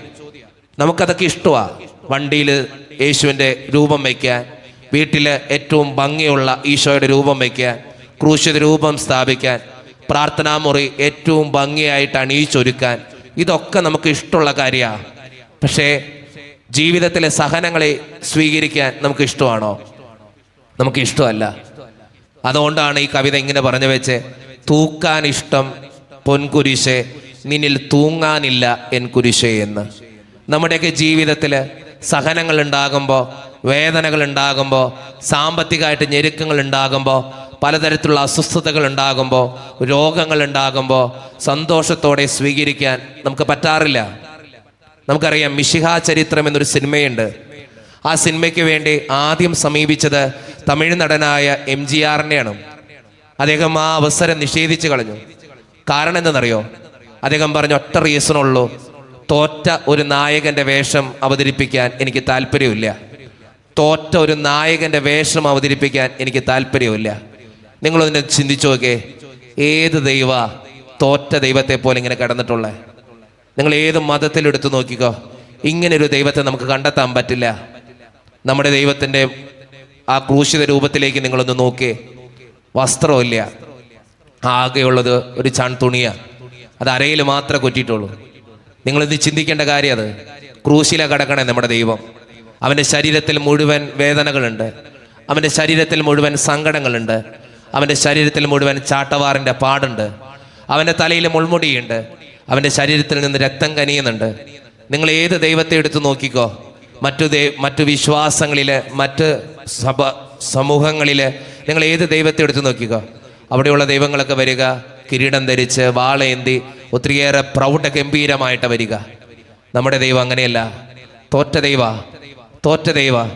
ജീവിതത്തിൽ എപ്പോഴും നമ്മൾ ഓർത്തിരിക്കേണ്ട ഒരു കാര്യമുണ്ട്. ഞാൻ പലപ്പോഴും ദൈവത്തിൻ്റെ മുന്നിൽ, ഈ ക്രൂശിത രൂപത്തിൻ്റെ മുന്നിൽ വന്ന് ചോദിക്കാറുണ്ട്, ദൈവമേ എന്തുകൊണ്ടാണ് എൻ്റെ ദൈവം മാത്രം ഇങ്ങനെ തോറ്റ് കിടക്കണേ? ദൈവം എന്നൊക്കെ പറയുമ്പോൾ നമുക്ക് ഒത്തിരിയേറെ അനുഗ്രഹം തൂകുന്ന, കൃപ തൂകുന്ന ഒരു ദൈവമായിട്ടല്ലേ നമുക്ക് തോന്നണ്ടേ? പ്രൗഢ ഗംഭീരമായി അനുഗ്രഹം തൂകുന്ന ഒരു രൂപമാണ് നമ്മുടെ മനസ്സിൽ തെളിയുന്നത്. പക്ഷെ നമ്മുടെ ദൈവം തോറ്റ ദൈവ, ശരിയല്ലേ? ക്രൂശിതിൽ കിടന്ന് പിതാവേ എന്നെ രക്ഷിക്കണമേ എന്ന് നിലവിളിക്കുന്ന ഒരു ദൈവം, വേദനകളാൽ സങ്കടപ്പെടുന്നൊരു ദൈവം. പലപ്പോഴും ഞാൻ പ്രാർത്ഥിച്ചിട്ടുണ്ട് ദൈവത്തിൻ്റെ മുന്നിലും, ദൈവമേ എന്തുകൊണ്ടാണ് നീ ഇങ്ങനെ തോറ്റ ദൈവമായേ? എന്തുകൊണ്ടാണ് നീ എല്ലാവരാലും വേദനിക്കപ്പെട്ടെ? നീ എന്തുകൊണ്ടാണ് ചാട്ടവാറടിയേറ്റെ? എന്തുകൊണ്ട് ഒത്തിരിയേറെ സഹനങ്ങൾ ജീവിതത്തിലേറ്റെ? അതിനൊരു ഉത്തരം എനിക്ക് കിട്ടിയത് എപ്പോഴാണെന്നറിയോ? എൻ്റെ ജീവിതത്തിലൊരു വേദന കടന്നു വന്നപ്പോഴാണ്. അതിന് കറക്റ്റായിട്ടുള്ള റീസൺ എപ്പോഴാണെന്നറിയോ? എൻ്റെ അപ്പൻ്റെ ക്യാൻസർ രോഗത്തിൻ്റെ അന്നാണ്. ശരിക്കും ഞാൻ എൻ്റെ അപ്പൻ്റെ ക്യാൻസർ രോഗത്തിൻ്റെ അന്ന് ലൂർദ് ഹോസ്പിറ്റലിലെ ചാപ്പലിൽ ഞാൻ കണ്ടൊരു ദൈവമുണ്ട്. അന്ന് സങ്കടപ്പെട്ട് എൻ്റെ അപ്പൻ മരിക്കുമെന്ന് എല്ലാ ഡോക്ടർമാരും വിധി എഴുതി, എൻ്റെ അപ്പൻ ഇപ്പം മരിക്കുമെന്ന് പറഞ്ഞ് ഓപ്പറേഷൻ തിയേറ്ററിലേക്ക് കയറ്റണേ. കൊണ്ടുപോയ ഹോസ്പിറ്റലെല്ലാം പറഞ്ഞു അപ്പം മരിക്കും, കാരണം 4th സ്റ്റേജ് വരെ കഴിഞ്ഞേക്കാം അപ്പൻ്റെ ആമാശയത്തിലെ ക്യാൻസർ. എല്ലാവരും പറഞ്ഞു അപ്പം മരിക്കും. ലിസി കൊണ്ടുപോയി, LFE കൊണ്ടുപോയി, ലക്ഷൂർ കൊണ്ടുപോയി, എല്ലായിടത്തും കൊണ്ടുപോയി. എല്ലാവരും പറഞ്ഞു അപ്പം മരിക്കും. അവസാനം ലൂർദ് ഹോസ്പിറ്റലിൽ ഒരു മധു ഡോക്ടറുണ്ട്. മധു ഡോക്ടറിൻ്റെ അടുത്ത് ചെല്ലുമ്പോൾ മധു ഡോക്ടർ പറയാ, അച്ഛാ വേണമെങ്കിൽ ഒന്ന് ചെയ്തു നോക്കാം, പക്ഷെ ഉറപ്പില്ല അപ്പൻ ജീവിച്ചിരിക്കുമെന്ന്. കാരണം 4th സ്റ്റേജ് വരെ കഴിഞ്ഞിരിക്കുക അപ്പൻ്റെ ക്യാൻസറിൻ്റെ സ്റ്റേജ്. ഒരു രക്ഷയില്ല അച്ഛാ, ചിലപ്പോൾ മരിച്ചു പോകും അപ്പോൾ. ഞങ്ങൾ പറഞ്ഞു, ഡോക്ടറെ എന്തെങ്കിലും ഒരു നിർവാഹം ഉണ്ടെങ്കിൽ അച്ഛാ കൂടി വന്ന 2-3 മാസം അപ്പം ജീവിക്കുള്ളൂ, അതിൽ കൂടുതൽ അപ്പം ജീവിക്കില്ല. ഇനി ഓപ്പറേഷൻ ചെയ്ത് കിട്ടിയാലും 100-ൽ 99% മരണോ, 1% മാത്രമേ കിട്ടുള്ളൂ. കാരണം ആമാശയത്തിൽ നിന്നും അത് ചെറുകുടലിലേക്കും വൻകുടലിലേക്കും കരളിലേക്കും ഒക്കെ ബാധിച്ചിട്ടുണ്ട് ക്യാൻസർ.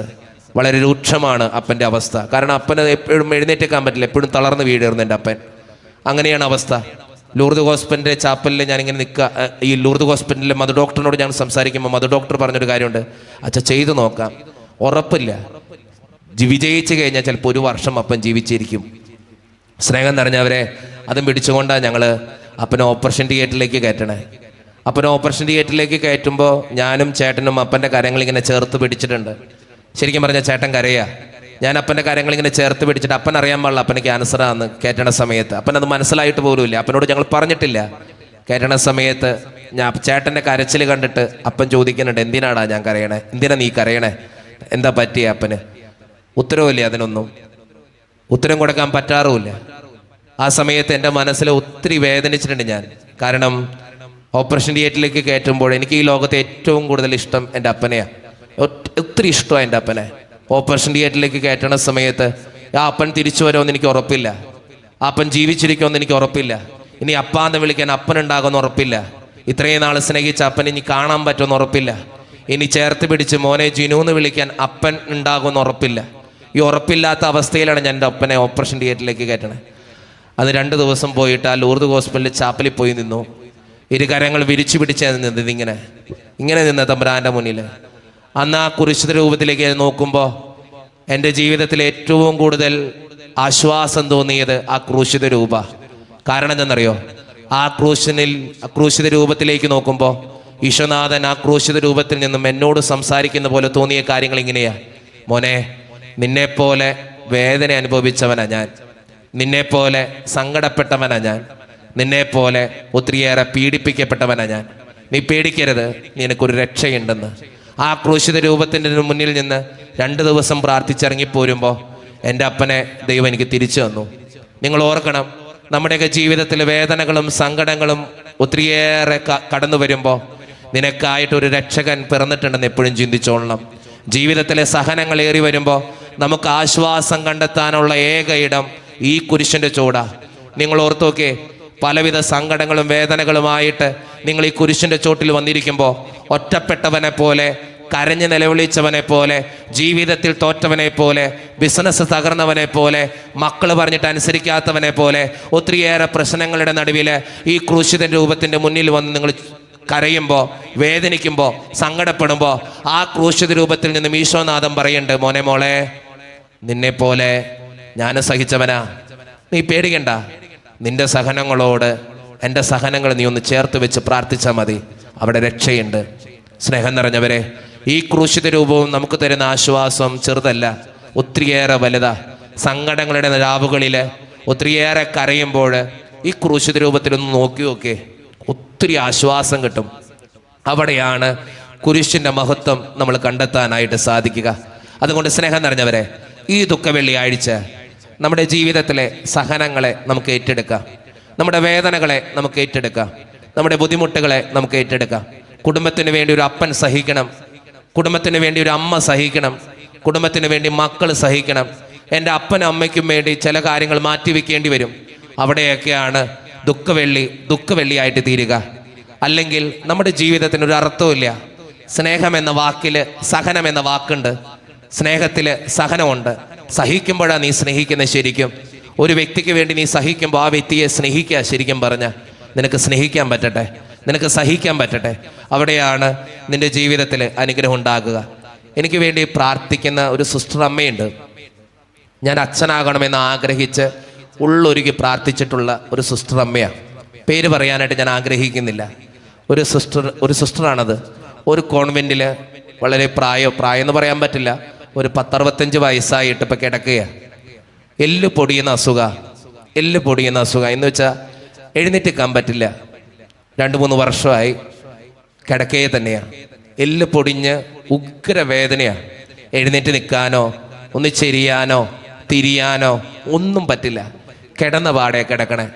ഇതിങ്ങനെ ചുക്കി ചുളിഞ്ഞ് ഇങ്ങനെ നട്ടലൊക്കെ വളഞ്ഞ് ഇങ്ങനെ കൂനിക്കൂടിയ കിടക്കുന്നത്. മലമൂത്ര വിസർജനമൊക്കെ സ്വന്തം കട്ടിലിൽ കിടന്നിട്ടാണ് ചെയ്യണേ. ഈ സൈഡൊക്കെ ഈ പോളയ്ക്കും കുറേ നേരം കിടന്നു കഴിയുമ്പോൾ ചൊറിഞ്ഞ് പൊട്ടും. അത് കഴിഞ്ഞ് തിരിച്ച് കിടത്തും മറ്റു സിസ്റ്റേഴ്സ്. നല്ല വേദനയാണ്. കാരണം നട്ടെല്ലും എല്ലാ എല്ലും ഇങ്ങനെ പൊടിയ ഒരു അസുഖം. അത് വളരെ രൂക്ഷമായ വേദനയുള്ളൊരു അസുഖം, എല്ല് പൊടിയുന്നൊരു അസുഖം. ഈ സിസ്റ്ററിനെ കാണാൻ ഞാൻ കുറച്ച് ദിവസങ്ങൾക്ക് മുമ്പ് പോയി.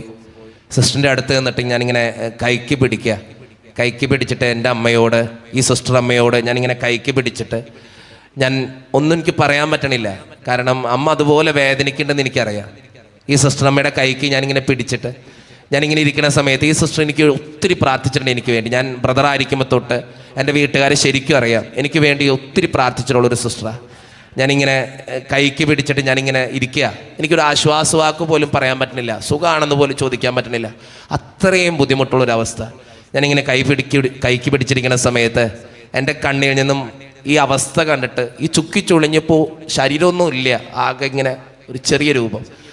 ഞാൻ എൻ്റെ കണ്ണിൽ നിന്ന് 2 തുള്ളി കണ്ണുനീര് ഈ സിസ്റ്ററിൻ്റെ കയ്യിലേക്ക് വീഴാ. സിസ്റ്ററിന് മനസ്സിലായി. ഈ സിസ്റ്റർ അമ്മ ഇങ്ങനെ തുടച്ചിട്ട് എന്നോട് ചോദിച്ചൊരു ചോദ്യമുണ്ട്, മോനെ നീ എന്തിനാ കരയണേ? ഞാൻ പറഞ്ഞു, സിസ്റ്ററെ എനിക്ക് എന്താ പറയണേന്ന് അറിയാൻ പാടില്ല സിസ്റ്ററെ. ഞാൻ എന്താ പറയുക, ഇത്രയും പ്രാർത്ഥിച്ച് നടന്നിട്ട് ഇത്രയേറെ കാര്യങ്ങൾ മറ്റുള്ളവർക്ക് വേണ്ടി ചെയ്തിട്ടും ഒത്തിരിയേറെ സഹനങ്ങൾ ജീവിതത്തിൽ എടുത്തിട്ടും ഏറ്റവും അവസാനം ഇങ്ങനെയാണല്ലോ വിധി. സിസ്റ്റർ എന്നോട് നോക്കിയിട്ട് ഒരു പുഞ്ചിരി തൂക്കിക്കൊണ്ട് പറഞ്ഞൊരു കാര്യമുണ്ട്, മോനെ എൻ്റെ ഈശോ എന്നെ ഇങ്ങനെ കാണാൻ ആഗ്രഹിക്കണമെങ്കിൽ നീ എന്തിനാടാ വിഷമിക്കണേ? എൻ്റെ ഈശോ എന്നെ ഇങ്ങനെ കാണാനാണ് ആഗ്രഹിക്കുന്നതെങ്കിൽ നീ എന്തിനാടാ വിഷമിക്കണേ? നമ്മുടെയൊക്കെ ജീവിതത്തിൻ്റെ സഹനങ്ങളുടെ നടുവിൽ നമുക്ക് ചിന്തിക്കാവുന്നൊരു കാര്യമാണ്. എൻ്റെ വീട്ടിലെ കടബാധ്യത മൂലം വലയുന്നവനായിട്ട് കാണാനാ എൻ്റെ ഈശോ എന്നെ ആഗ്രഹിക്കുന്നെങ്കിൽ അങ്ങനെ ജീവിക്കുന്നേ. എനിക്കൊരു ക്യാൻസർ രോഗം തന്ന് ഒത്തിരിയേറെ വിഷമങ്ങളിലൂടെ കടന്നു പോകാനാണ് എൻ്റെ ദൈവം ആഗ്രഹിക്കുന്നെങ്കിൽ അങ്ങനെ ചിന്തിക്കുന്നേ. എന്തിനാ വിഷമിക്കണേ? ജീവിതത്തിൽ ഏത് സഹനങ്ങളെ ഏറ്റെടുക്കാൻ പഠിക്കണം. അതുകൊണ്ടാണ് നമ്മൾ ക്രിസ്ത്യാനി എന്ന് വിളിക്കണേ. ക്രിസ്തുവിൻ്റെ പിന്നാലെ നടക്കുന്നവനാ ക്രിസ്ത്യാനി. തമ്പുരാൻ തന്നെ പറഞ്ഞില്ലേ വിശുദ്ധ മത്തായിയുടെ സുവിശേഷത്തിൽ, എന്നെ അനുഗമിക്കാൻ ആഗ്രഹിക്കുന്നവൻ സ്വയം പരിത്യജിച്ച് തൻ്റെ കുരിശെടുത്തുകൊണ്ട് എൻ്റെ പിന്നാലെ വരട്ടെ എന്ന്. പക്ഷെ നമ്മൾ ആരും കുരിശെടുക്കാൻ റെഡിയല്ല. മക്കളുടെ കുരിശെടുക്കാൻ, ജീവിത പങ്കാളിയുടെ കുരിശെടുക്കാൻ, ജീവിതത്തിലെ സഹനങ്ങൾ ഏറ്റെടുക്കാൻ നമ്മൾ ആരും റെഡിയല്ല. ഇന്നേ ദിവസം നമ്മളെ ഓർമ്മിപ്പിക്കുന്ന ഒറ്റ പാടുള്ളൂ, ഒരേ ഒരു ആശയമുള്ളൂ. ജീവിതത്തിൽ സഹിക്കണം, നിൻ്റെ കുടുംബത്തിന് വേണ്ടി സഹിക്കണം, നിൻ്റെ മക്കൾക്ക് വേണ്ടി സഹിക്കണം. അവിടെ ദുഃഖവെള്ളിയുണ്ട്.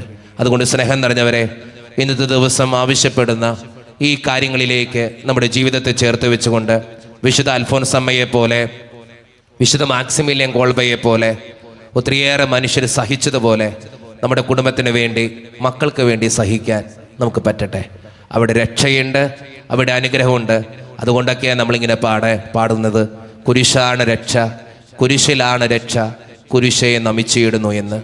കുരിശിൽ മാത്രമേ ഉള്ളൂ രക്ഷ. അവിടെ ക്രിസ്തുവിൻ്റെ ചൊകയുണ്ട്, ക്രിസ്തുവിൻ്റെ മണമുണ്ട്, ക്രിസ്തു നമ്മളെ അനുഗ്രഹിക്കുന്നുണ്ട്. ഈ ദുഃഖവെള്ളിയിൽ ജീവിതത്തിലെ സഹനങ്ങൾ ഏറ്റെടുക്കാൻ ദൈവമേ എനിക്ക് തൻ്റെ ഇടവും ത്രാണയും നൽകണമേ എന്ന് നമുക്ക് പ്രാർത്ഥിക്കാം.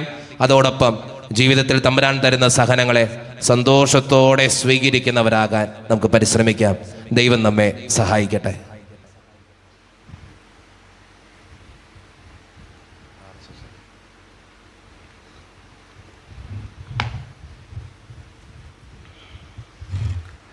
നമുക്കെല്ലാവർക്കും മുട്ടുകുത്തി അനുതാപത്തോടും ശ്രദ്ധയോടും കൂടെ ഞങ്ങളുടെ മേൽ കരുണയുണ്ടാകണമേ എന്ന് അപേക്ഷിക്കാം.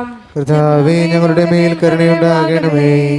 അനുതാപത്തിന്റെ വഴിയിലേക്ക് പാപികളെ വിളിക്കാൻ വന്ന മിശിഹായെ, ഞങ്ങളുടെ മേൽ കരുണയുണ്ടാകണമേ. തൻ്റെ മുറിവുകളാൽ ഞങ്ങളുടെ മുറിവുകൾ സുഖമാക്കുകയും തൻ്റെ മരണത്താൽ മരണത്തിന്മേൽ വിജയം വരികയും ചെയ്ത ജീവിക്കുന്നവനായ മിശിഹായെ, ഞങ്ങളുടെ മേൽ കരുണയുണ്ടാകണമേ. പീഡാനുഭവത്തിൻ്റെയും മരണത്തിൻ്റെയും വേളയിൽ സൂര്യചന്ദ്രന്മാർ മുഖം മറിക്കുന്നതിൻ്റെയും സൃഷ്ടിജാലങ്ങൾ വിലപിക്കുന്നതിൻ്റെയും ഇടയാക്കിയ മിശിഹായെ, ഞങ്ങളുടെ മേൽ കരുണയുണ്ടാകണമേ. കുരിശുമരണത്താൽ സ്വർഗവാസികളെ സമാശ്വാസിപ്പിക്കുകയും തന്നെ ക്രൂശിച്ചവരെ പോലും നാശത്തിൽ നിന്ന് രക്ഷിക്കുകയും ചെയ്ത മിശിഹായെ, ഞങ്ങളുടെ മേൽ കരുണയുണ്ടാകണമേ. മരണശേഷം പാതാളത്തിലിറങ്ങിയ അവിടെ ഉണ്ടായിരുന്നവർക്കും പ്രത്യാശയോടെ സുവിശേഷം നൽകിയ മിശിഹായെ, ഞങ്ങളുടെ മേൽ കരുണയുണ്ടാകണമേ. മരണത്താൽ വിശുദ്ധരുടെ കല്ലറകൾ തുറക്കുകയും അവർക്ക് പുനർജീവൻ നൽകുകയും അതുവഴി തന്നെ ക്രൂശിച്ചവരെ ലജ്ജിതരാക്കുകയും ചെയ്ത മിശിഹായെ, ഞങ്ങളുടെ മേൽ കരുണയുണ്ടാകണമേ. ഗാഗുൽത്ത മലയിലെ തൻ്റെ സമർപ്പണം വഴി ഞങ്ങളുടെ കടങ്ങൾക്ക് പരിഹാരം ചെയ്ത മിശിഹായെ, ഞങ്ങളുടെ മേൽ കരുണയുണ്ടാകണമേ. കുരിശിലെ സഹനവേളയിൽ മനുഷ്യവംശത്തിന്റെ രക്ഷയ്ക്ക് നവീകരണത്തിനുമായി കയ്പുനീർ രുചിച്ച മിശിഹായെ, ഞങ്ങളുടെ മേൽ കരുണയുണ്ടാകണമേ. തൻ്റെ ആടുകൾക്കായി സ്വയം ബലിയർപ്പിക്കുകയും രക്തത്താൽ അവരെ വീണ്ടെടുത്ത് ദുഷ്ടരിൽ നിന്ന് രക്ഷിക്കുകയും ചെയ്ത നല്ലിടയനും കർത്താവുമായ മിശിഹായെ, ഞങ്ങളുടെ മേൽ കരുണയുണ്ടാകണമേ. എല്ലാറ്റിനെയും കൃപാപൂർവം ഭരിക്കുന്ന കരുണാവനായ ദൈവമേ, ഞങ്ങളുടെ മേൽ കരുണയുണ്ടാകണമേ. സ്വർഗവാസികളാൽ സ്തുതിക്കപ്പെട്ടവനും ഭൂവാസികളാൽ സത്യത്തിലും ആത്മാവിലും ആരാധിക്കപ്പെട്ടവനുമായ ദൈവമേ, ഞങ്ങളുടെ മേൽ കരുണയുണ്ടാകണമേ. ഞങ്ങളുടെ രക്ഷകനായ മിശിഹായെ, നിന്റെ സഭയെ വഞ്ചനയിൽ നിന്ന് രക്ഷിക്കുകയും നിന്റെ ആരാധകരിൽ നിന്ന് പാപങ്ങളുടെ കടങ്ങളുടെയും ഭാരം നീക്കിക്കളയുകയും വിവിധ സഭാ സമൂഹങ്ങളിൽ നിന്ന് നിന്റെ ദാസർക്ക് സമാധാനവും സന്തോഷവും നൽകുകയും മനുഷ്യവംശത്തോട് കരുണ കാണിക്കുകയും ചെയ്യണമേ. നമുക്കെല്ലാവർക്കും നാം ഓരോരുത്തരെയും പിതാനും പുത്രനും പരിശുദ്ധാത്മാവിനും നമുക്ക് സമർപ്പിക്കാം. ഞങ്ങളുടെ ദൈവമായ കർത്താവേ, അങ്ങേക്ക് ഞങ്ങൾ സമർപ്പിക്കുന്നു.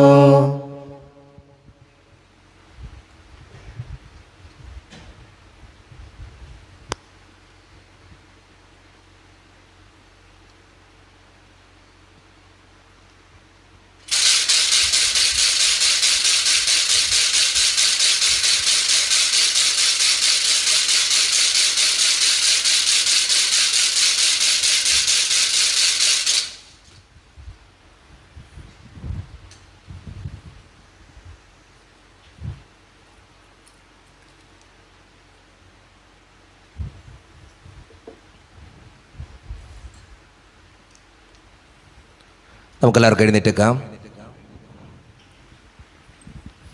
കർത്താവേ, ബലവാനായ ദൈവമേ, അങ്ങയോട് ഞങ്ങൾ വിനയപൂർവ്വം പ്രാർത്ഥിക്കുന്നു. അങ്ങയുടെ കൃപാവരം ഞങ്ങളിൽ നിറയ്ക്കണമേ.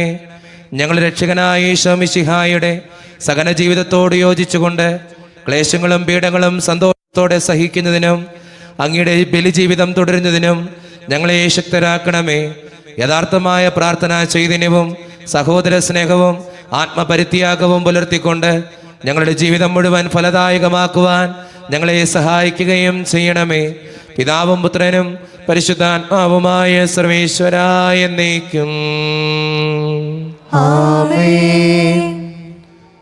സ്നേഹം നിറഞ്ഞവരെ, നമ്മളിപ്പോൾ നമ്മുടെ ജീവിതത്തെയും നമ്മുടെ ജീവിതത്തിൻ്റെ സഹനങ്ങളെയും വേദനകളെയും എല്ലാം തമ്പുരാൻ്റെ സന്നിധിയിലേക്ക് കൊടുത്ത് പ്രാർത്ഥിക്കാം.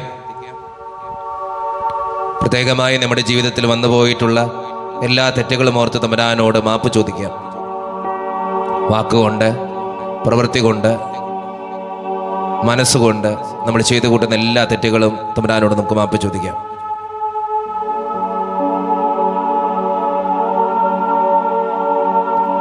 നമ്മുടെ കർത്താവായ ശമിശിഹായുടെ കൃപയും പിതാവായ ദൈവത്തിൻ്റെ സ്നേഹവും പരിശുദ്ധാത്മാവിൻ്റെ സഹവാസവും നാം എല്ലാവരോടും കൂടെ ഉണ്ടായിരിക്കട്ടെ, ഇപ്പോഴും എപ്പോഴും എന്നേക്കും. നമ്മുടെ രക്ഷന്റെ അമൂല്യമായ ശരീരത്തിലുള്ള രഹസ്യങ്ങളെ നമുക്കെല്ലാവർക്കും ഭക്തിയാദരങ്ങളോടെ സമീപിക്കാം. കൃപയും പാപമോചനവും യാചിക്കുകയും ചെയ്യാം. കർത്താവേ, ദാസരുടെ പാപങ്ങളും അപരാധങ്ങളും ക്ഷമിക്കണമേ. ഭിന്നതകളും കലഹങ്ങളും ഇടുന്ന് നമ്മുടെ മനസാക്ഷിയെ ശുദ്ധീകരിക്കാം. കർത്താവേ, ദാസരുടെ പാപങ്ങളും അപരാധങ്ങളും ക്ഷമിക്കണമേ. ശത്രുതയിലും ദേശത്തിലും നിന്ന് നമ്മുടെ ആത്മാക്കളെ വിമുക്തമാക്കാം. കർത്താവേ, ദാസരുടെ പാപങ്ങളും അപരാധങ്ങളും ക്ഷമിക്കണമേ. വിശുദ്ധ കുർബാന സ്വീകരിക്കുകയും പരിശുദ്ധാത്മാവിനാൽ പൗത്രീകരിക്കപ്പെടുകയും ചെയ്യാം. കർത്താവേ, ദാസരുടെ പാപങ്ങളും അപരാധങ്ങളും ക്ഷമിക്കണമേ. യോജിപ്പോടെ ഐക്യത്തോടും കൂടെ ദിവ്യരഹസ്യങ്ങളിൽ പങ്കുകൊള്ളാം. കർത്താവേ, ദാസരുടെ പാപങ്ങളും അപരാധങ്ങളും ക്ഷമിക്കണമേ. കർത്താവേ, ഇവ ഞങ്ങളുടെ ശരീരങ്ങളുടെ ഉറപ്പിനും ആത്മാരക്ഷയ്ക്കും കാരണമാകട്ടെ, നിത്യജീവനും കാരണമാകട്ടെ, എന്നേക്കും ആമേൻ. നാം പ്രാർത്ഥിക്കാം. സമാധാനം നമ്മോടുകൂടെ.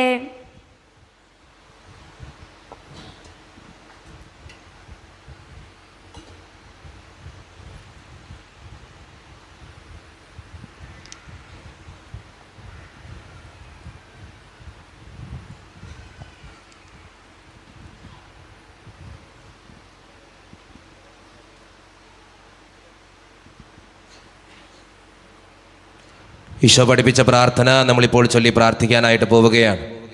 നമ്മുടെ ജീവിതത്തിൻ്റെ എല്ലാ കാര്യങ്ങളും ആവശ്യങ്ങളും ആഗ്രഹങ്ങളും എല്ലാം നമ്മുടെ സ്വർഗീയ പിതാവിൻ്റെ സന്നിധിയിലേക്ക് സമർപ്പിച്ച്, കാരുണ്യവാനായ ദൈവമേ, എന്നെയും എൻ്റെ കുടുംബത്തെയും അനുഗ്രഹിക്കണമേ എന്ന് പ്രാർത്ഥിച്ചുകൊണ്ട് കരങ്ങൾ ഉയർത്തി, ശബ്ദമുയർത്തി സ്വർഗസ്ഥനായ പിതാവിനെ വിളിച്ച് നമുക്കെല്ലാവർക്കും ഈ നിമിഷം പ്രാർത്ഥിക്കാം. സ്വർഗസ്ഥനായ ഞങ്ങളുടെ പിതാവേ, അങ്ങയുടെ നാമം പൂജിതമാകണമേ. അങ്ങയുടെ രാജ്യം വരണമേ. അങ്ങയുടെ തിരുമനസ്സ് സ്വർഗ്ഗത്തിലെ പോലെ ഭൂമിയിലുമാകണമേ. ഞങ്ങൾക്ക് ആവശ്യമായ ആഹാരം ഇന്ന് ഞങ്ങൾക്ക് തരണമേ. ഞങ്ങളുടെ കടക്കാരോട് ഞങ്ങൾ ക്ഷമിച്ചതുപോലെ ഞങ്ങളുടെ കടങ്ങളും പാപങ്ങളും ഞങ്ങളോട് ക്ഷമിക്കണമേ.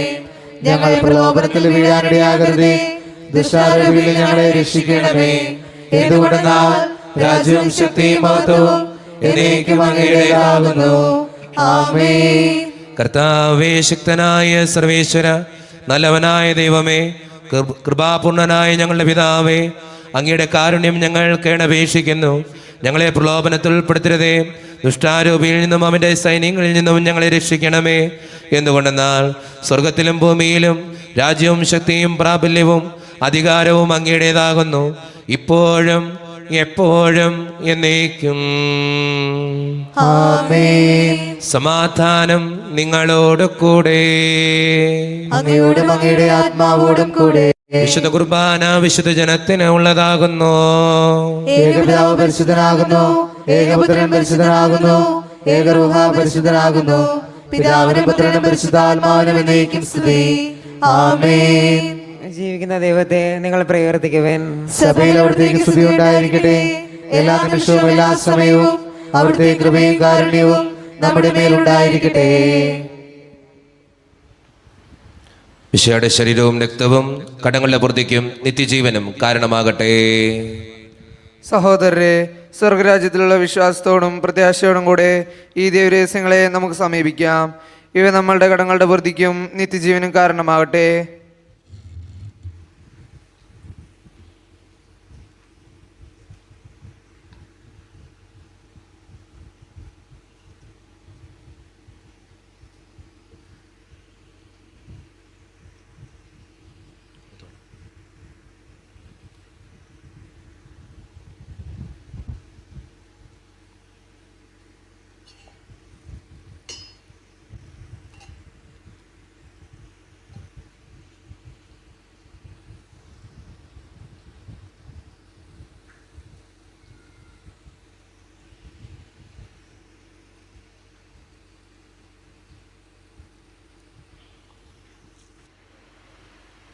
വിശുദ്ധ യോഹന്നാൻ അറിയിച്ച നമ്മുടെ കർത്താവായ ഈശോ മിശിഹായുടെ പരിശുദ്ധ സുവിശേഷം 19-ാം അധ്യായം 31 മുതലുള്ള തിരുവചനങ്ങൾ.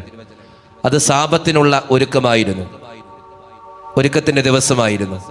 ആ സാബത്ത് വലിയൊരു ദിവസമായിരുന്നു. സാബത്തിൽ ശരീരങ്ങൾ കുരിശിൽ കിടക്കാതിരിക്കുവാൻ വേണ്ടി അവരുടെ കാലുകൾ തകർക്കാനും അവരെ നീക്കം ചെയ്യാനും യഹൂദർ പിലാത്തോസിനോട് ആവശ്യപ്പെട്ടു. അതിനാൽ പടയാളികൾ വന്ന് അവനോട് കൂടെ ക്രൂശിക്കപ്പെട്ടിരുന്ന രണ്ടുപേരുടെയും കാലുകൾ തകർത്തു. അവർ യേശുവിനെ സമീപിച്ചപ്പോൾ അവൻ മരിച്ചു കഴിഞ്ഞു എന്ന് കാണുകയാൽ അവൻ്റെ കാലുകൾ തകർത്തില്ല. എന്നാൽ പടയാളികളിൽ ഒരുവൻ അവൻ്റെ പാർശ്വത്തിൽ കുന്തം കൊണ്ട് കുത്തി. ഉടനെ അതിൽ നിന്നും രക്തവും വെള്ളവും പുറപ്പെട്ടു. അത് കണ്ടയാൾ തന്നെ സാക്ഷ്യപ്പെടുത്തിയിരിക്കുന്നു. അവൻ്റെ സാക്ഷ്യം സത്യവുമാണ്. നിങ്ങളും വിശ്വസിക്കേണ്ടതിന് ഞാൻ സത്യമാണ് പറയുന്നതെന്ന് അവൻ അറിയുകയും ചെയ്യുന്നു. അവൻ്റെ അസ്ഥികളിൽ ഒന്നുപോലും തകർക്കപ്പെടുകയില്ല എന്ന തിരുവെഴുത്ത് പൂർത്തിയാക്കാൻ വേണ്ടിയാണ് ഇത് സംഭവിച്ചത്. മറ്റൊരു തിരുവെഴുത്ത് പറയുന്നു തങ്ങൾ കുത്തിമുറിവേൽപ്പിച്ചവനെ അവർ നോക്കി നിൽക്കും. യഹൂദരോടുള്ള ഭയനിമിത്തം യേശുവിൻ്റെ രഹസ്യ ശിഷ്യനായി കഴിഞ്ഞിരുന്ന അരിമത്തിയക്കാരൻ ജോസഫ് യേശുവിൻ്റെ ശരീരം എടുത്തുമാറ്റാൻ പിലാത്തോസിനോട് അനുവാദം ചോദിച്ചു. പിലാത്തോസ് അനുവാദം നൽകി. അവൻ വന്ന് ശരീരം എടുത്തുമാറ്റി യേശുവിനെ ആദ്യം രാത്രിയിൽ ചെന്ന് കണ്ട നിക്കോദേമോസും അവിടെ എത്തി. മീറയും ചെന്നിനായകവും ചേർന്ന് ഏകദേശം 100 റാത്തൽ സുഗന്ധദ്രവ്യവും അവൻ കൊണ്ടുവന്നിട്ടുണ്ടായിരുന്നു. അവർ യേശുവിൻ്റെ ശരീരമെടുത്ത് യഹൂദരുടെ ശവസംസ്കാരത്തിന് രീതിയനുസരിച്ച് സുഗന്ധദ്രവ്യങ്ങളുടെ കൂടെ കച്ചയിൽ പൊതിഞ്ഞു. അവൻ ക്രൂശിക്കപ്പെട്ട സ്ഥലത്ത് ഒരു തോട്ടമുണ്ടായിരുന്നു. ആ തോട്ടത്തിൽ അതുവരെ ആരെയും സംസ്കരിച്ചിട്ടില്ലാത്ത ഒരു പുതിയ കല്ലറയും ഉണ്ടായിരുന്നു. യഹൂദരുടെ ഒരുക്കത്തിന് ദിനമായിരുന്നതിനാലും കല്ലറ സമീപത്തായിരുന്നതിനാലും അവർ യേശുവിനെ അവിടെ സംസ്കരിച്ചു. നമ്മുടെ കർത്താവായ മിശിഹായ്ക്കും സ്തുതി.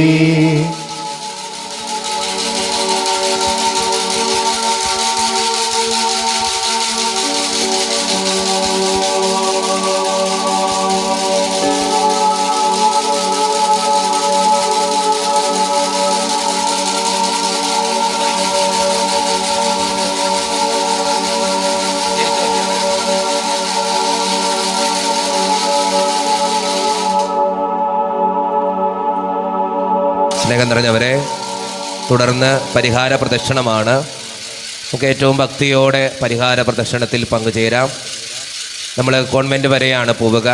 മുന്നിലെ കുരിശ്, 2 തിരിക്കാല്, അതിനുശേഷം കുട്ടികൾ, സ്ത്രീകൾ, പുരുഷന്മാർ എന്ന രീതിയിൽ ഏറ്റവും ഭക്തിയോടെ ഈ ചെറിയ പരിഹാര പ്രദക്ഷിണത്തിൽ നമുക്കെല്ലാവർക്കും പങ്കുചേരാം. ഏറ്റവും ഭക്തിയോടെ എല്ലാവരും അതിനുവേണ്ടി പ്രാർത്ഥിക്കുക. മനസ്സുരുകി പ്രാർത്ഥിച്ചുകൊണ്ട് ഈ ദുഃഖവെള്ളിയുടെ ഈ പരിഹാര പ്രദർശനത്തിൽ എല്ലാവരും പങ്കുചേരുക. നമുക്ക് പള്ളിയിൽ നിന്ന് ഇറങ്ങി നിരനിരയായി പരിഹാര പ്രദർശനത്തിൽ പങ്കുചേരാം. തിരിച്ചെല്ലാവരും ഇതുപോലെ തന്നെ പള്ളിയിലേക്ക് കയറണം.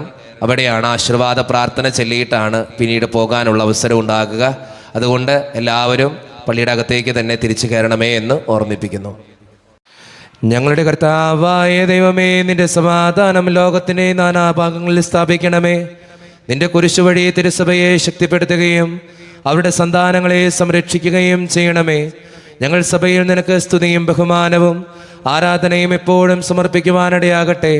സകലത്തിൻ്റെയും നാഥ എന്നേക്കും.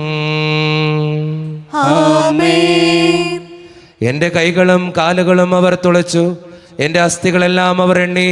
അവർ എന്നെ ഉറ്റുനോക്കി. അവരെന്റെ വസ്ത്രം പങ്കിട്ടെടുത്തു, മേലകയ്ക്ക് വേണ്ടി അവർ ചിട്ടിയിട്ടു. കർത്താവേ, എന്നിൽ നിന്നകന്നു പോകരുതേ, എന്റെ സഹായത്തിന് വേഗം വരണമേ. പിതാവിനും പുത്രനും പരിശുദ്ധാത്മാവിനും സ്തുതി, ആദ്യം മുതൽ എന്നേക്കും ആമേൻ. പിതാവിന്റെ മഹത്വത്തിന്റെ പ്രകാശവും അനാദിയിൽ ജനിച്ചവനും സൃഷ്ടികൾക്കും സമയത്തിനും അതീതനും സമയത്തിന്റെ പൂർണ്ണതയിൽ മനുഷ്യനായി അവതരിച്ചവനും യോഹന്നാനിൽ നിന്ന് മാമോദീസ സ്വീകരിച്ചുകൊണ്ട് തന്റെ പരസ്യ ജീവിതം ആരംഭിച്ചവനും അത്ഭുതങ്ങളും അടയാളങ്ങളും വഴി തന്റെ ദൈവത്വം തെളിയിച്ചവനും വിജയശ്രീലാളിതനായി ജെറുസലേം പട്ടണത്തിൽ പ്രവേശിച്ചവനും പീഡകൾ സഹിച്ച് ഇതേ ദിവസം കുരിശിൽ സ്വയം അർപ്പിച്ചവനും 3-ാം ദിവസം ഉയർത്തെഴുന്നേറ്റ് ഉയർപ്പിലുള്ള പ്രത്യാശ ഞങ്ങൾക്ക് പ്രദാനം ചെയ്തവനുമായ മിശിഹാ കർത്താവേ, നിന്നെ ഞങ്ങൾ സ്തുതിച്ചാരാധിക്കുന്നു. സകലത്തിൻ്റെയും നാഥനും എല്ലാറ്റിൻ്റെയും പരിപാലകനുമായി നിന്നിൽ ഞങ്ങൾ പ്രത്യാശിക്കുകയും ശരണപ്പെടുകയും ചെയ്യുന്നു. അനുതാപത്തോടെ നിന്റെ മുമ്പിൽ നിൽക്കുന്ന പാപികളും ബലഹീനരുമായ ഞങ്ങളുടെ പാപങ്ങളും കുറ്റങ്ങളും ക്ഷമിച്ച് നല്ല കളനോടൊപ്പം നിന്റെ രാജ്യത്തിന് ഞങ്ങളെയും അർഹരാക്കണമേ. നിന്റെ വിശുദ്ധ കുരിശിന്റെ ശക്തിയാൽ രഹസ്യവും പരസ്യവുമായ എല്ലാ വിപത്തുകളിൽ നിന്നും ഞങ്ങളെ രക്ഷിക്കുകയും ചെയ്യണമേ, ഇപ്പോഴും എപ്പോഴും എന്നേക്കും. ആമേൻ. ഈശോ മിശിഹായ്ക്കും സ്തുതിയായിരിക്കട്ടെ.